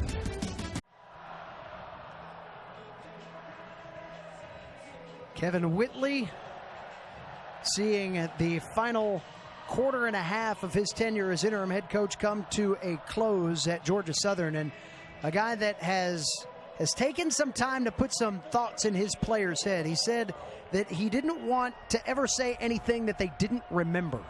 And he has been a mental counselor to this football team as much as anything here over these past few weeks. And he's got his team believing right now that they've got an opportunity to maybe spoil some momentum plans of an App State team destined for the Sun Belt Championship game next week. This game's not going to impact that, but App State wants some juice going into that game, and right now their rival is playing toe-to-toe with them on their home field. Again, on this play here, Sigelski, again, just trying to manufacture some yards and really did a good job of moving the sticks. Makes for an easier play call when it's 2nd down and 3 when it looked like there was, busted play there. Sigelski's been sacked twice, lost 17 yards there. He's run for about 20 total in the day. You take the sack yardage, though, and that pretty much negates any effort that he's had. Sigelski to pass this time, looking for the interior route to Caleb Hood. The pass broken up. No flags down on the play, brings up 3rd down. Going back to, Coach Whitley, you were talking about him before that previous play, and before this, Sigelski again just trying to make a play here again. Good coverage there by Sean Jolly. But, Whitley just seems like a player's coach, no-nonsense coach. He talked a lot about developing young men. He talked about the tradition. I mean, he was a 4-time four-year starter, 2-time All-American at Georgia Southern, and just loves the program. And he talked about he doesn't want a football player who just likes football or loves football. He wants a football player who lives football. And he talked a little bit about that, but, and he gets, you can be, a good student. You can do a lot of different things on campus. But we want the guys who just love and live football. 3rd down. The players coach not going to like that from his players. Their key penalty on 3rd and 4 makes that now more like 3rd and 9 for Sigelski and crew. A false start there, so we'll see how that changes the play calling of Doug Roos and company as Georgia Southern's back inside their own 10-yard line. 3rd down and 8, they'll call it. 6:45 to play here in the third. It's been a one-score game pretty much all afternoon. Not a lot of offense to speak of. Sigelski with pressure coming, hit as he throws, and the pass falls incomplete. It was intended for Caleb Hood. How in the world Sigelski got that ball loose with DeMarco Jackson bear him down on him, I have no idea. I tell you what, a lot of courage by Sigelski. Because, again, he got leveled. If you take a look at the play here, I mean, he's going to take the snap, and before he can do it, wow, he gets nailed. He still throws a good ball. And, again, the receiver should catch that football, but he couldn't hang on to it.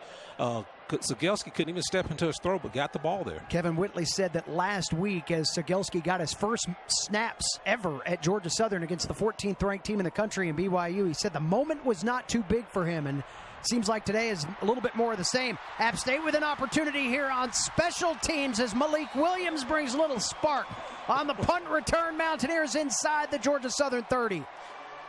From our vantage point, you can see that develop, and Malik is pointing towards one of his punt return blockers to get number 77. And he's pointing, and no one gets him, but he's the guy who shoves him out of bounds. But if you can have somebody make that one block or serve as a barrier, Malik would still be running. So the ball spotted at the 23-yard line, best field position App State's had in a while. Remember, that was a 36-yard touchdown pass to Malik Williams. App State has yet to have a red zone try today. Appalachian has to capitalize on this excellent field position. Again, not much offense here today, but definitely want to put some points on the board, and preferably a touchdown. Little flea flicker action. Bryce looking for Pearson near the 3-yard line. A rolling catch. They're going to call it incomplete. That was a lot of stuff for not a completion. Tell you what, it's great to see Henry Pearson back on the Mountaineer field dealing with a tragic loss in his family. Our thoughts and prayers with the Pearsons and with Henry, as it's taken him a few weeks to get back to the program. But watch this, kind of a designed play for him here by Chase Price. 50 guys touched that ball before it was delivered to Pearson. You know, you talk about Pearson and his family situation. I think a lot of that young man, he took his time coming back and clearly said that, you know, he wanted to be with his family. And I just really salute that because that says a lot about his character. Harrington on the carry. There's a flag on the play. That's the second time that's happened today. Thus the frustration from Daetrich Harrington. Personal foul, chop block, offense, number 70 and 81. 15-yard penalty, second down. Yeah, Cooper Hodges in on that. Then you got Miller Gibbs. Miller Gibbs. They were going to tag team somebody, but you just can't do that in college How about football. Daetrich Harrington's had 2 nice runs today, and they've both been negated by penalty. I mean, that's a snake-bitten situation right there. Hopefully he'll get a chance to atone for that a bit later. Remember, the Mountaineers started this drive at the 23-yard line of Georgia Southern on the Malik Williams punt return. Not going so well for the black and gold right now. They are at the Georgia Southern 38, heading the wrong direction with 6 minutes to play in the third quarter of a one-possession game. Georgia Southern's front 7 stacked up and ready for the run. Play action look. Bryce with a little bit of traffic on him overthrows that ball to Malik Williams on the slant toward the far sideline. That kind of looked like a busted play from the start of the play. And I've seen several of those today. You just kind of wonder why these guys are out of sync. Again, looked like a busted play. You had not only a busted play in the backfield, but your protection was off on the front side of it because, again, 2 guys blitzed and came clean, which forced Chase Bryce to throw that ball a little over the head of Malik Williams. App State 3 of 10 on third down. They're facing 3rd and 25. Usually 52% on conversion downs. That's among the best in the country. There's Harrington again. Gets the corner at the 30. Still on his feet inside the 25. Gobbles up some of that yardage and will make it decision time for Sean Clark. Do you put points on the board or do you go for another 4th down conversion? But Daetrich Harrington finally with no flags on the play. No flags, and that's a good run by Daetrich Harrington. Again, good job by the offensive line. And you know, just a good job of getting what you can get, keeping us in field goal, keeping Appalachian in the field goal with a field goal opportunity here. So it will be a field goal, a 40-yard try here from Chandler Staten, as long of the season 48 against Georgia State. Kicked a 53-yarder against Georgia Southern back in 17. That's his long 40 yards. What, 20 of 22 in the 40 to 49-yard range? Got plenty of distance.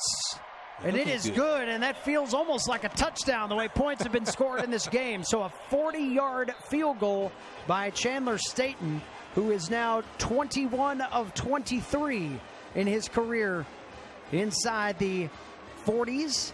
And Staten extends this to a 2-possession game. And Avery, you come down the home stretch here of the third quarter, and you feel like that, in some cases, can be a backbreaker. Now, you flip it around the other way and say to Georgia Southern, you start App State at your own 23 and only give up 3 points. That's got to be a victory for Scott Sloan's group. Well, this whole ball game is a victory right now. Time of possession by Georgia Southern, the way they've controlled field position.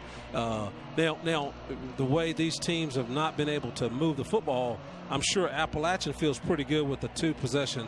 Really, you know, it's a 2-possession ball game. But had someone told the two of us that it'd be 10-0 with 5:19 to go in the third quarter, we probably would have said, you know, you're pulling our legs here. But again, both defenses are bending but not breaking, and both offenses are struggling. I mean, let's just be real upfront and transparent. Both offenses are struggling here today.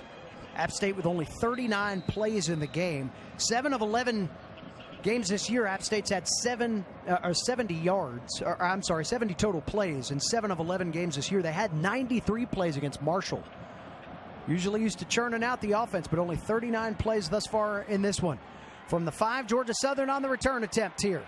And that's not a good idea. Caleb Hood had wide eyes, and he saw a lot of black jerseys on him very quickly. Instead of taking the fair catch and walking out to the 25-yard line, he's back inside his 10. Good job of going down on special teams here and just making a great open field tackle. Again, nothing fancy there, just getting that ball carrier down almost inside the 10-yard line. Great execution there. Keshawn Brown on the tackle there. And Georgia Southern's right back to where they started from again at their 10-yard line. They were pushed back. Here on these last few possessions, they have lived in this kind of negative territory.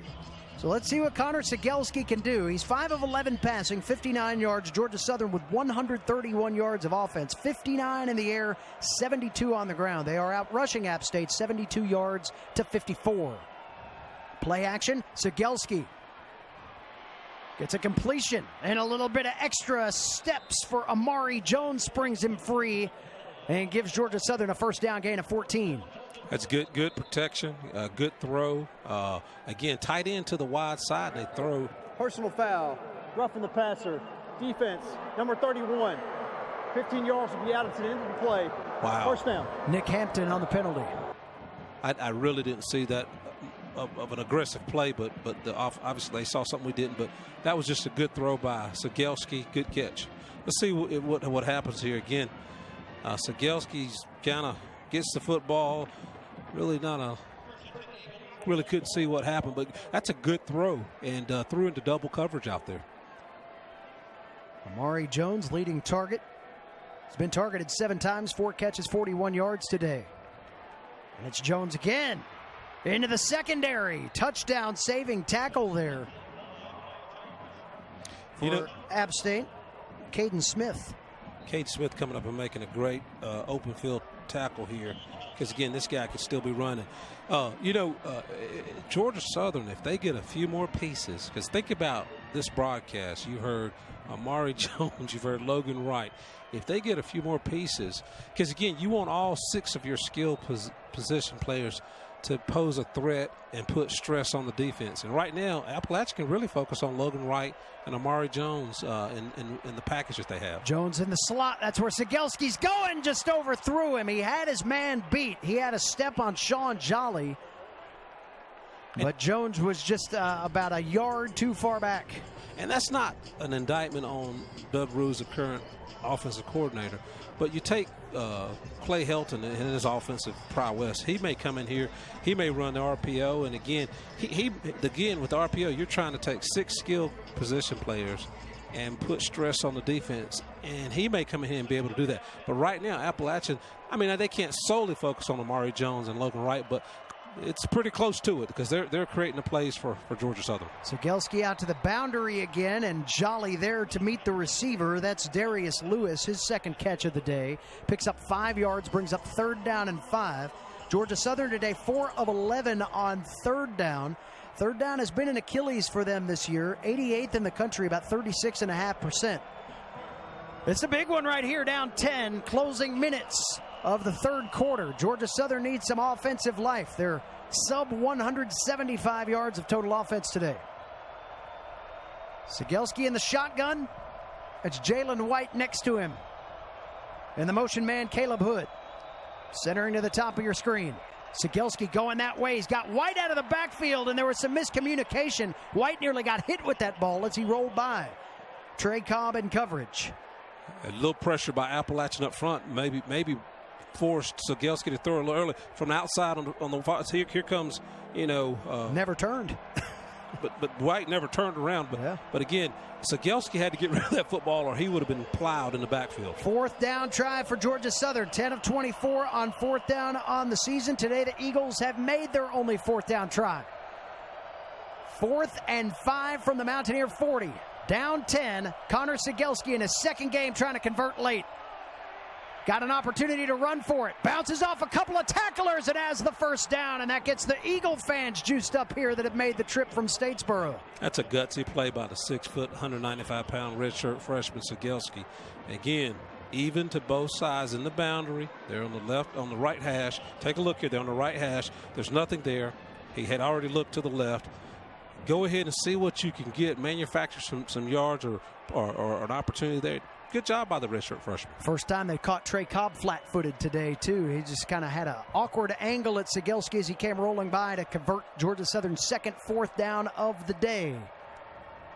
1st and 10 Eagles inching toward the red zone here. Nice grab by Hood. Bounces off a tackler. Maintains his balance and possession. 13-yard pickup to the Mountaineer 21-yard line, and another first down Georgia Southern. They run that spread option again.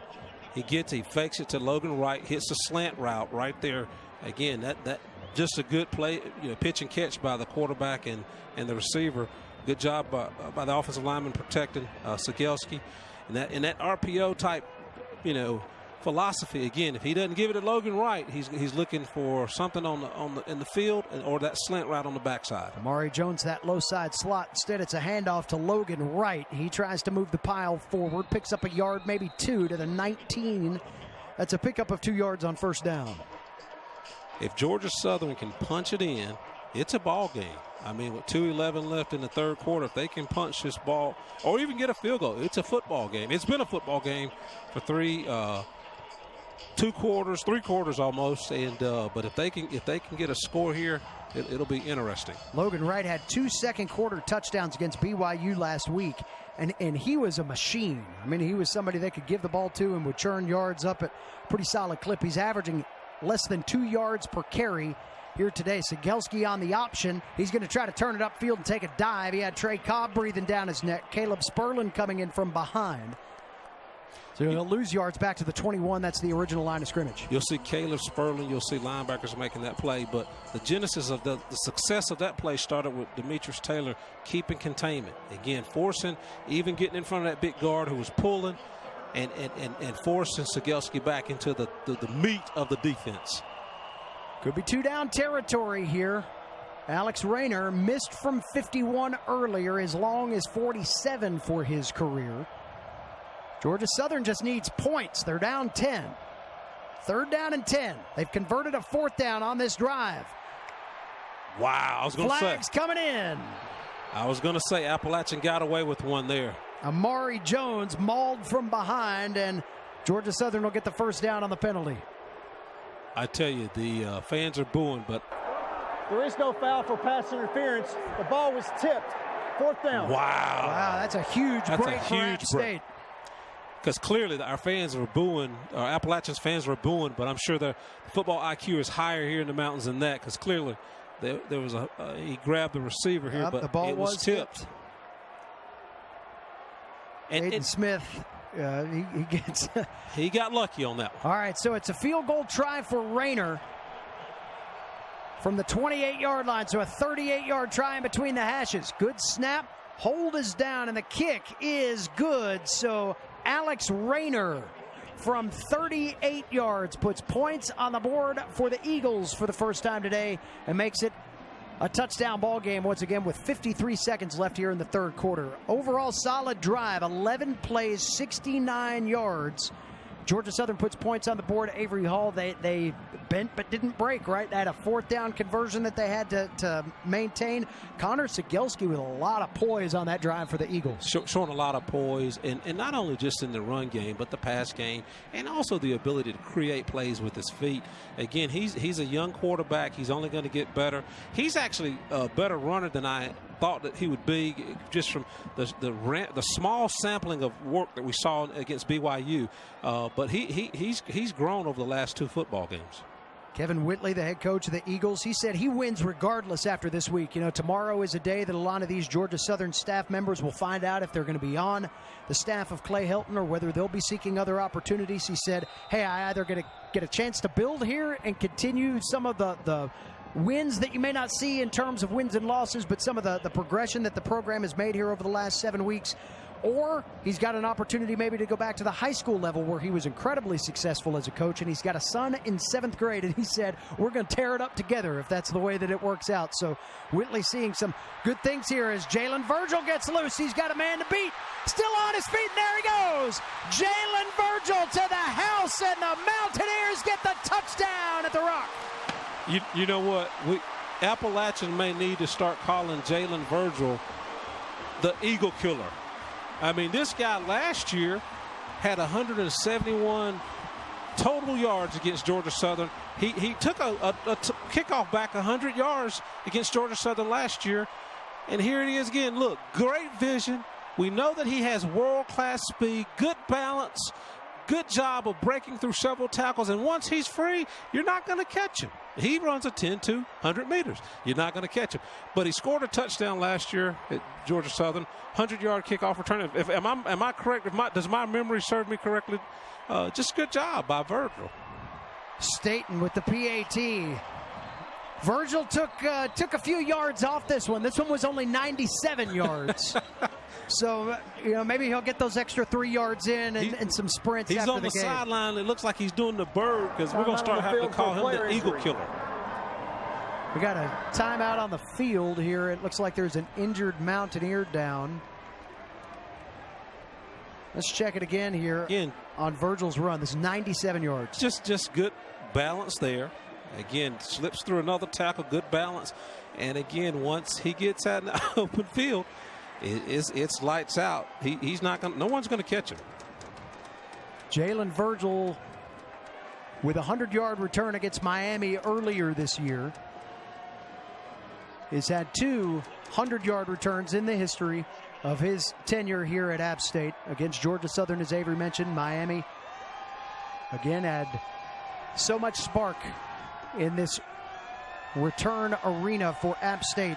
97-yard touchdown return, his second return of the year, but it could not come at a better time as the offense has been kind of stuck in the muck today.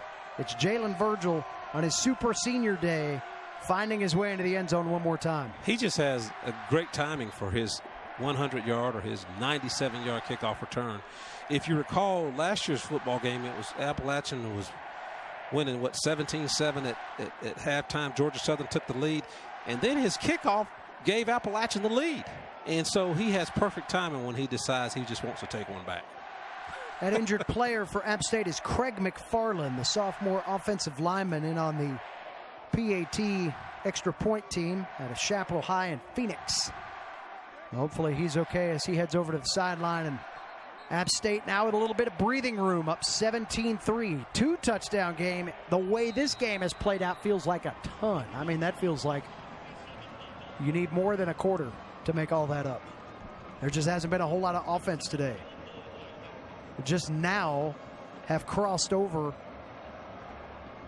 300, not quite up to 400 yards combined between the two teams today. Caleb Hood, after that wild return attempt of his that saw him tackled inside his 10, elects to take the knee and head up to the 25 as the Eagles have some work to do now. Now, I say all this, Georgia Southern coming off their most efficient offensive drive of the day. It gave them their first points of the afternoon. So if you're the Eagles, you feel like, hey, we might have a little bit of offensive momentum. And guess what? We're right back out there again to try to add on to that. So we'll see what Connor Sigelski and crew can do, down 14 points with 40 seconds to play in this third quarter. With this Georgia Southern offense, they've been able to move the football a little bit in the second half. They just need to continue to do what they're doing. I'm not sure they can score 14 points in the next 15 minutes, but I'm sure they can put more points on the board here. Logan Wright gobbled up, and down he goes. Brendan Harrington was that one player that got to him, but as Avery Hall said earlier, one player might hold him, but it's going to take 2 or 3 more to get him, and that's exactly what happened there. Caden Smith was able to come in and kind of push the pile over on Logan Wright, who loses 5 yards on the play. If you're going to run this play, horizontal passing game where you pitch it out there to an athlete and you want him to make someone miss, you may want to get it to Amari Jones versus a Logan Wright. Now Logan, he's a big guy. He can run, but he's not gonna make too many guys miss out in the open field. That is the end of the third quarter. 1 quarter left here at the Rock. 17-3, Mountaineers by a pair of touchdowns. We're back after this.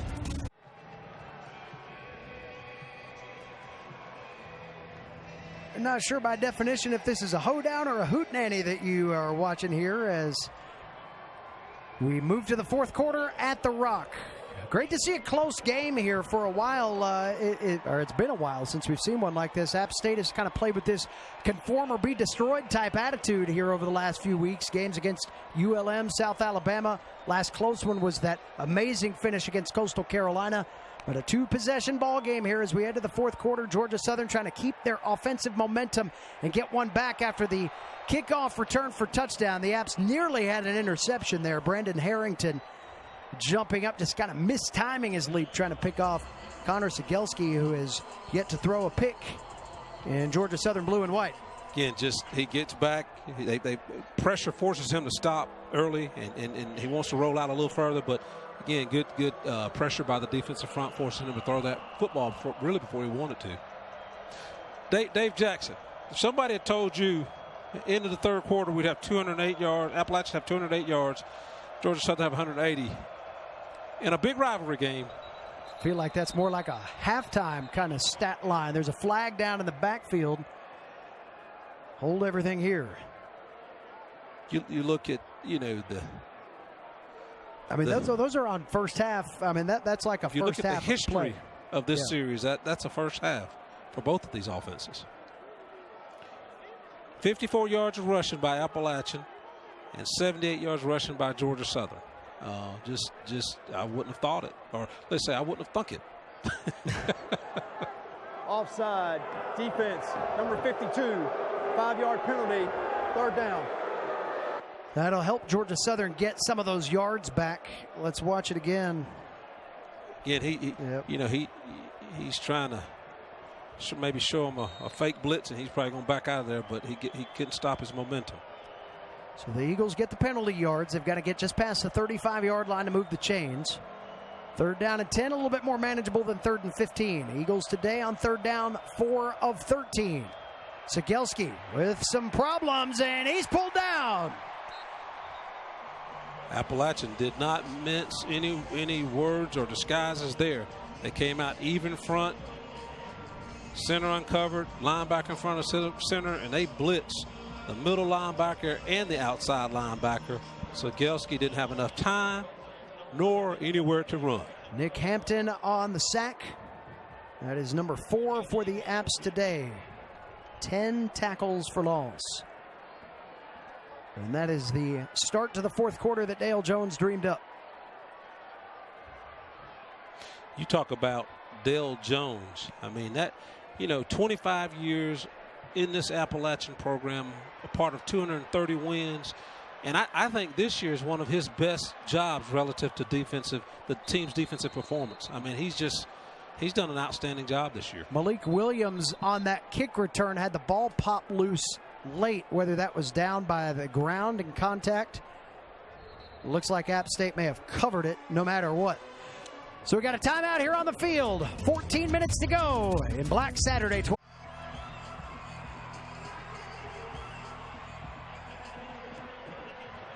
There it is, The Rock, home of Black Saturday 2021. Another great rivalry matchup between App State and Georgia Southern.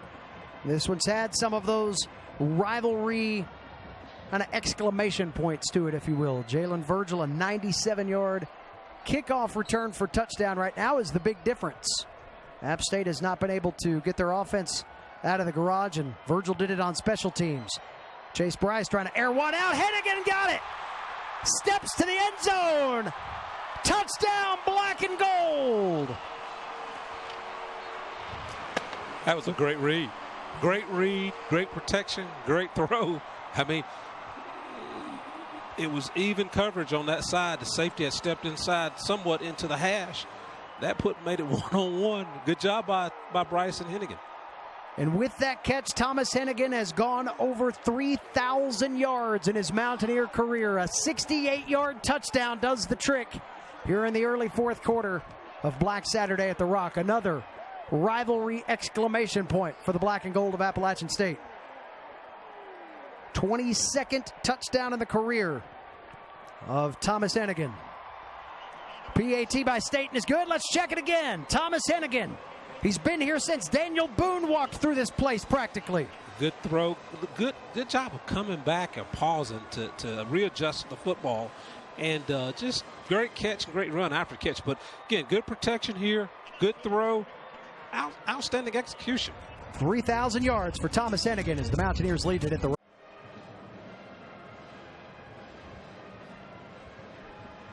Thomas Hennigan rewriting the record books in all kinds of ways now. He's over 3,000 yards in his Mountaineer career, becomes the third receiver in school history to eclipse 3,000, joining Brian Quick and Rick Beasley.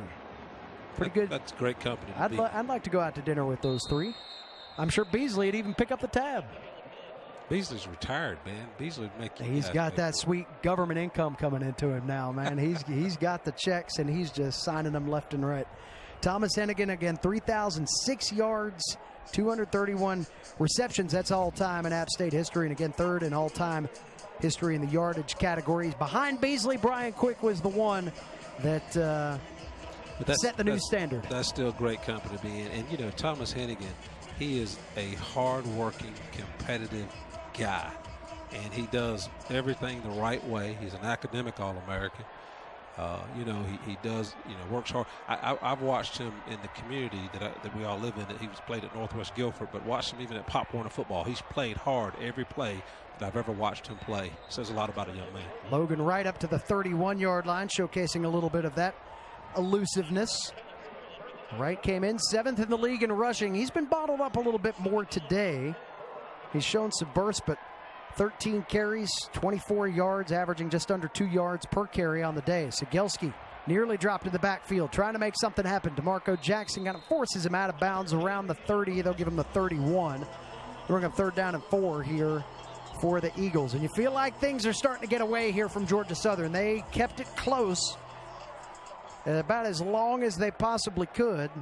The kickoff return, and now App State's starting to air it out a little bit from an offensive perspective.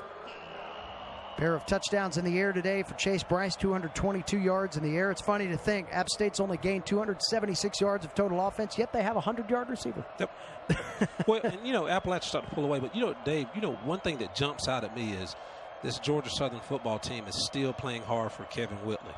And, again, I know they're auditioning for Clay Hilton, but it says a lot about him as a coach to have these kids 3-8 coming into this football game.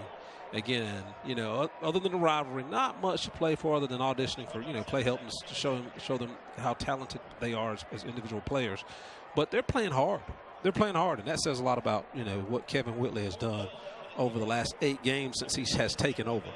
And Whitley gave us a story. He said earlier this week he had his team together, and he told them to look under their chair, and he said, you know, pretend you had an envelope underneath there that had $10 million in it, yet at the end of the day, you were done. That was going to be the last day on earth, but you get $10 million. Would you want to keep the money? And everybody said no. And the point of the story was to kind of get back to that whole, you know, every day you wake up, that's a gift. And, you know, I told you earlier, he said he didn't want he never wanted to say anything that nobody didn't remember.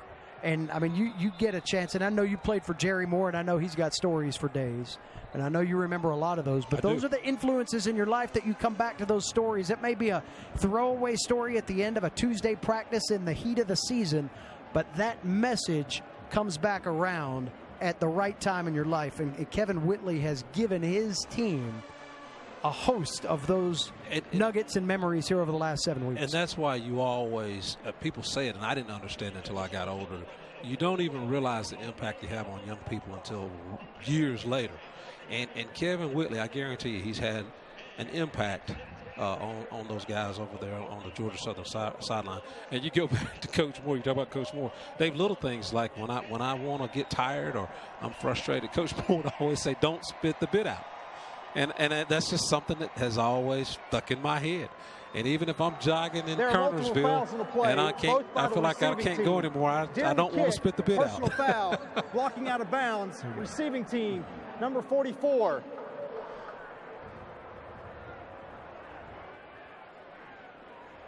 The second foul is illegal block in the back, receiving team, number 0. Half the distance to the goal for the personal foul, blocking out of bounds. First down. Kyle Olson had a mouthful there. Yeah, just pull out the playbook. 24-3. We continue the fourth quarter after this. And watch football. Man, that news is so old, too.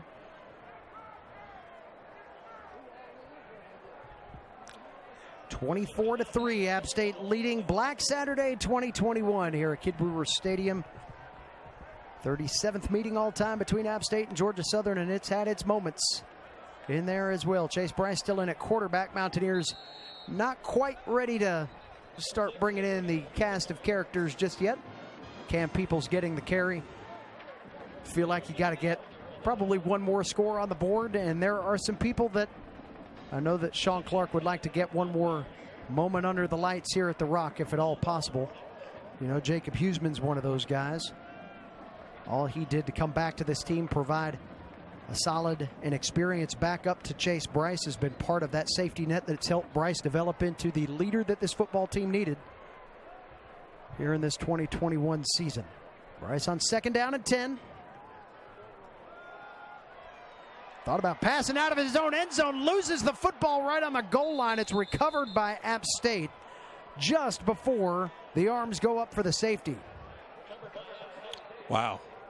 That could have been all kinds of bad. I tell you, they could have called Rolling that on the field is a fumble recovered by the offense. 3rd down. Typically, they'll go ahead look to protect the quarterback. You look here, they normally want to protect the quarterback, so they could have easily blown the whistle, but luckily that they didn't, and that ball rolled out of the end zone. And you know, Dave, that's probably why Frank Ponce and Sean Clark, they've got these guys in. They'd like to finish or take these guys out on a positive note as they get ready for the Sun Belt Championship game. And this has been a really one of those lumpy football games. Dylan Springer was the one that really got the big hit in there. Cam Peoples trying to get free up across the 5, 6, 7 yard line. Picks up a few yards back. We'll give a little bit more room to Xavier Sabach to do his work on 4th down. And Sabach and crew will head in that direction. So kind of a stalled drive for the Mountaineers. Sabach today, 4 punts, an average of 45.5 yards along a 57. He's pinned his opponents back inside the 20 twice and had, again, the 150-yarder. That gives him now 23 50-yard punts for his career. And Sabach, another one of those super seniors, had a chance to come back with the majority of that special teams unit. Chandler State in that as well. Kickers are a weird lot. They tend to do a lot of things together, and that group decided, hey, let's all come back. Why not? Georgia Southern with good field position just across midfield when we come back. Time running out on the Eagles, down 24-3 here at the Rock.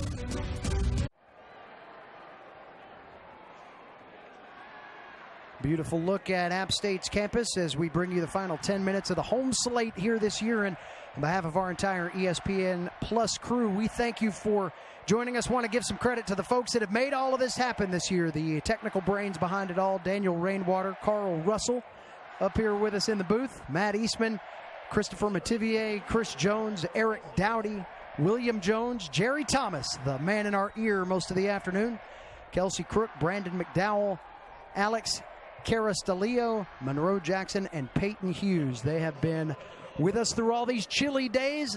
Carl doesn't even have his gloves on now, though. He's a gamer, and we just want you to know that.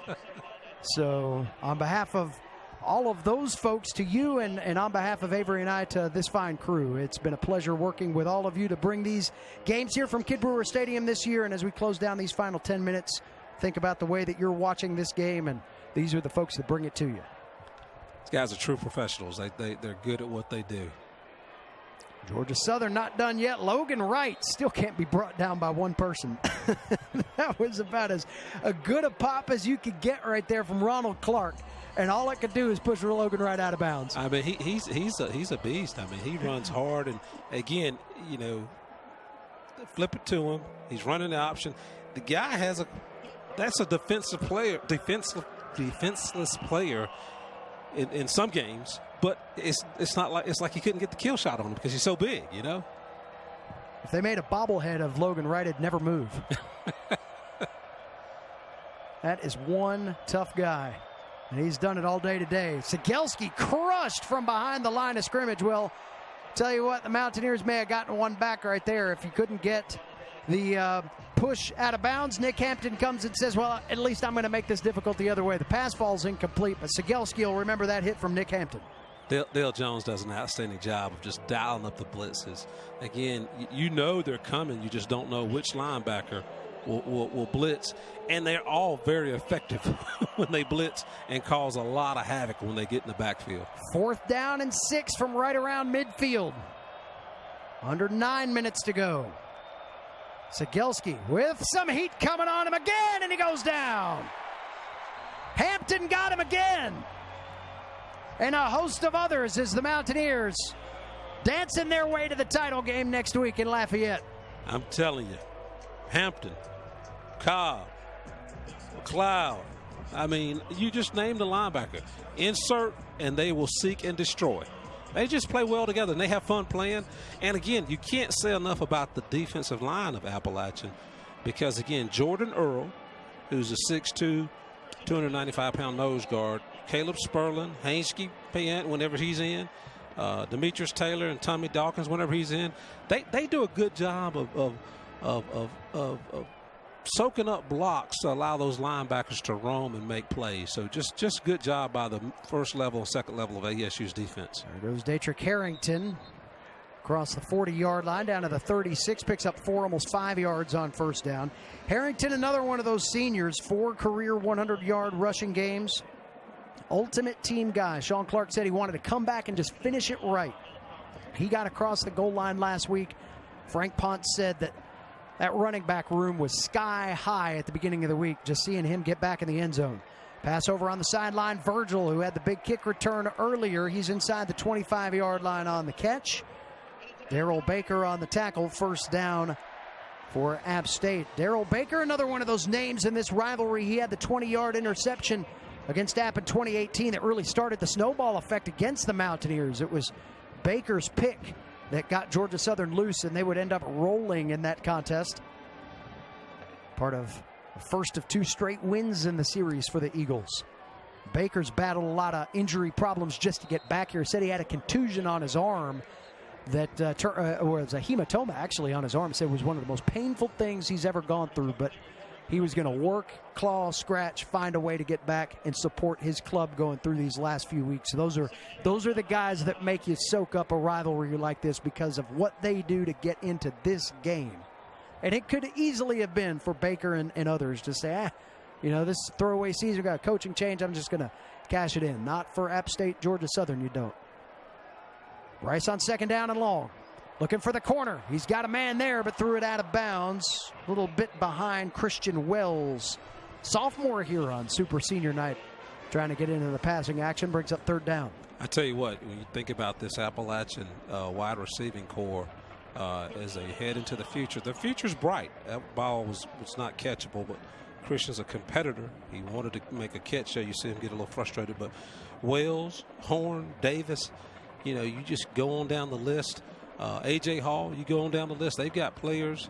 Who's he? I know that little knucklehead. But anyway, you got some great players coming up, and they will serve the university well when they get their chance. Harrington gets to the 20-yard line, picks up 3 yards on third down. So it'll be 4th and about 6 from the 19. Would imagine, well, there's some decision-making going on here. We've got a kicker running on the field, then running off, now running back on again. Under 7 minutes to go. Chandler Staten wants one more kick here at the Rock. One more field goal try at least. A 36-yard effort just inside the right hash. Dave, will this be, 62 if he gets this, 62 field goals in his career? We'll have to see. And that's indeed the case. The number 62 in for Chandler Staten. 62 for 79 in his Mountaineer career. That's about 78%. Staten makes it a 27-3 ball game. Now, if I'm not mistaken, with his first field goal, he passed Kevin Richardson for all-time scoring leader at Appalachian. I think Kevin Richardson had 444 points, and coming into this ball game, Staten had 443.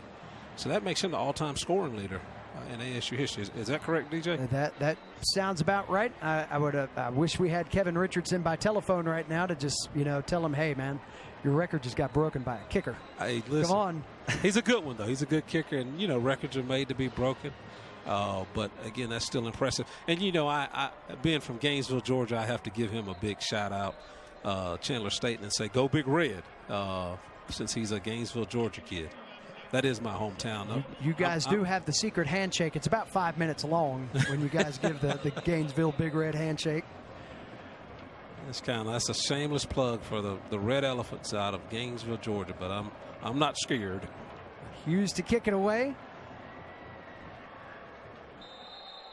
And Georgia Southern will bring it out to the 25-yard line. Interesting, though, you go back and look at rivalry football and you think about, we were just talking about Darrell Baker had that big interception couple years ago in the App Georgia Southern game in 2018 that turned the tide in that ball game. You see Staten now with his career best field goal was against Georgia Southern. Jalen Virgil, 2 touchdowns in the return game against Georgia Southern. It is always inspiring to see how rivalries bring out the best in your football team. You think back, even in App State's history, some of the best performances came against Furman and Wofford and Elon and Georgia Southern in the Southern Conference days. Now they come against Arkansas State, against South Alabama, against some of those teams that you're using as standard bearers. As Jalen White tries to get the corner, gets up to the 30-yard line.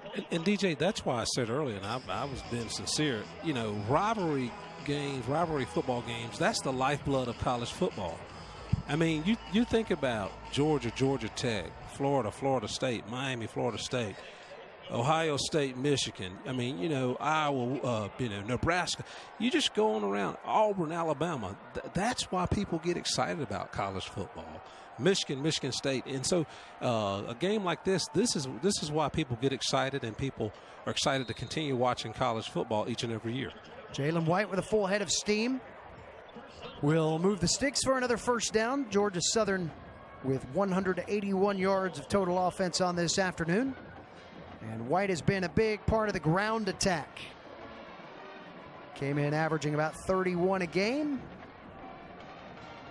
And is right on that threshold right now. 5 carries, 31 yards, averaging a little bit better than 6 yards per play. DJ, not to belabor the point, though, but, with all the shifting in the conferences, that's why the new Sun Belt Conference is going to be a fun conference. When you think about just in the East, you're going to have Old Dominion, James Madison, Marshall, Appalachian, Georgia Southern, Georgia State.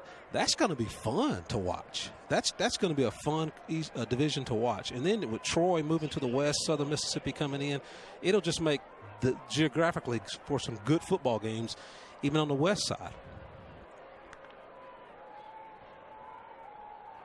Cegelski looking for Caleb Hood, and that ball falls incomplete right at midfield. So bring up third down and short. Yeah, you think about some of these rivalries, App State and Marshall and Georgia Southern and Marshall, for that matter, have had some history together. Georgia Southern and Old Dominion have had some impressive games over the years. There was one of those games that Taylor Heineke threw for about 700 yards and lost to Georgia Southern in the process. I mean, there'll be some fun back and forth that will go on with some of these new teams that are coming in, and certainly relationships that have been established for both of these programs as they made that transition together, leaving the Southern Conference in 2013 as a playoff contender, joining the Sun Belt in 2014. Georgia Southern won a conference championship that first year, which was awfully impressive and looked as though they were going to be the ones to really get that foothold in first. At the same time as they were winning that conference championship, App State rolled through 5 straight wins to close out the regular season.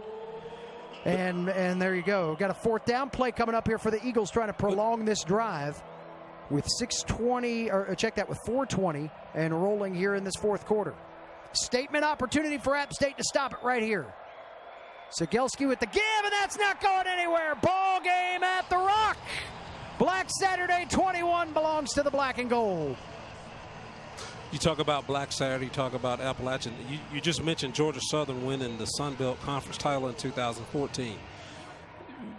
You just said it. A lot of people expected a lot of things out of Georgia Southern after that success the first year. Well, that's what's impressive. Take a look. Appalachian just getting great penetration and just having fun now, making a stop on 4th and 1. But that's why what Appalachian has done is so impressive. I mean, and I think fans should try and understand in Boone what this team has done. I mean, 10 wins for the 5th time in 7 seasons, 29-4 at home in the Sun Belt, 55-10 in the Sun Belt. Those are impressive numbers, and you just hope sometimes fans don't forget that type of success. That pass to Austin Chestnut, graduate transfer out of North Carolina, wearing number 1 today. He's normally in 19. We're trying to get a few more of these folks that have sweat a lot, grunted a lot, bled a lot in practice, and the opportunity to maybe cash in here. Anderson Castle, another one of those, like a bowling ball across the 40, to the 35-yard line, picks up 5 yards on 2nd down and 5. You know, you think about program identity, one of the interesting things, too, that will come to pass as this 2021 season comes to a close for Georgia Southern, is this will be 5 times in 6 years without a 1,000-yard rusher for Georgia Southern. And I know this is a program that has been dedicated, and their whole entire identity has been about triple option offense, even within some of that offensive scheme work. Part of that is because of spreading the wealth. Part of that is not having that one person that steps up and says, I will be the guy, like Adrian Peterson was, like Jason Foster was at the quarterback spot, and some others. There you see Chandler Staten had indeed passed Kevin Richardson as the all-time leading scorer, got him by 5. Yeah, K. Rich might have to come out of the bullpen here and get another touchdown here to take the lead back. That's impressive.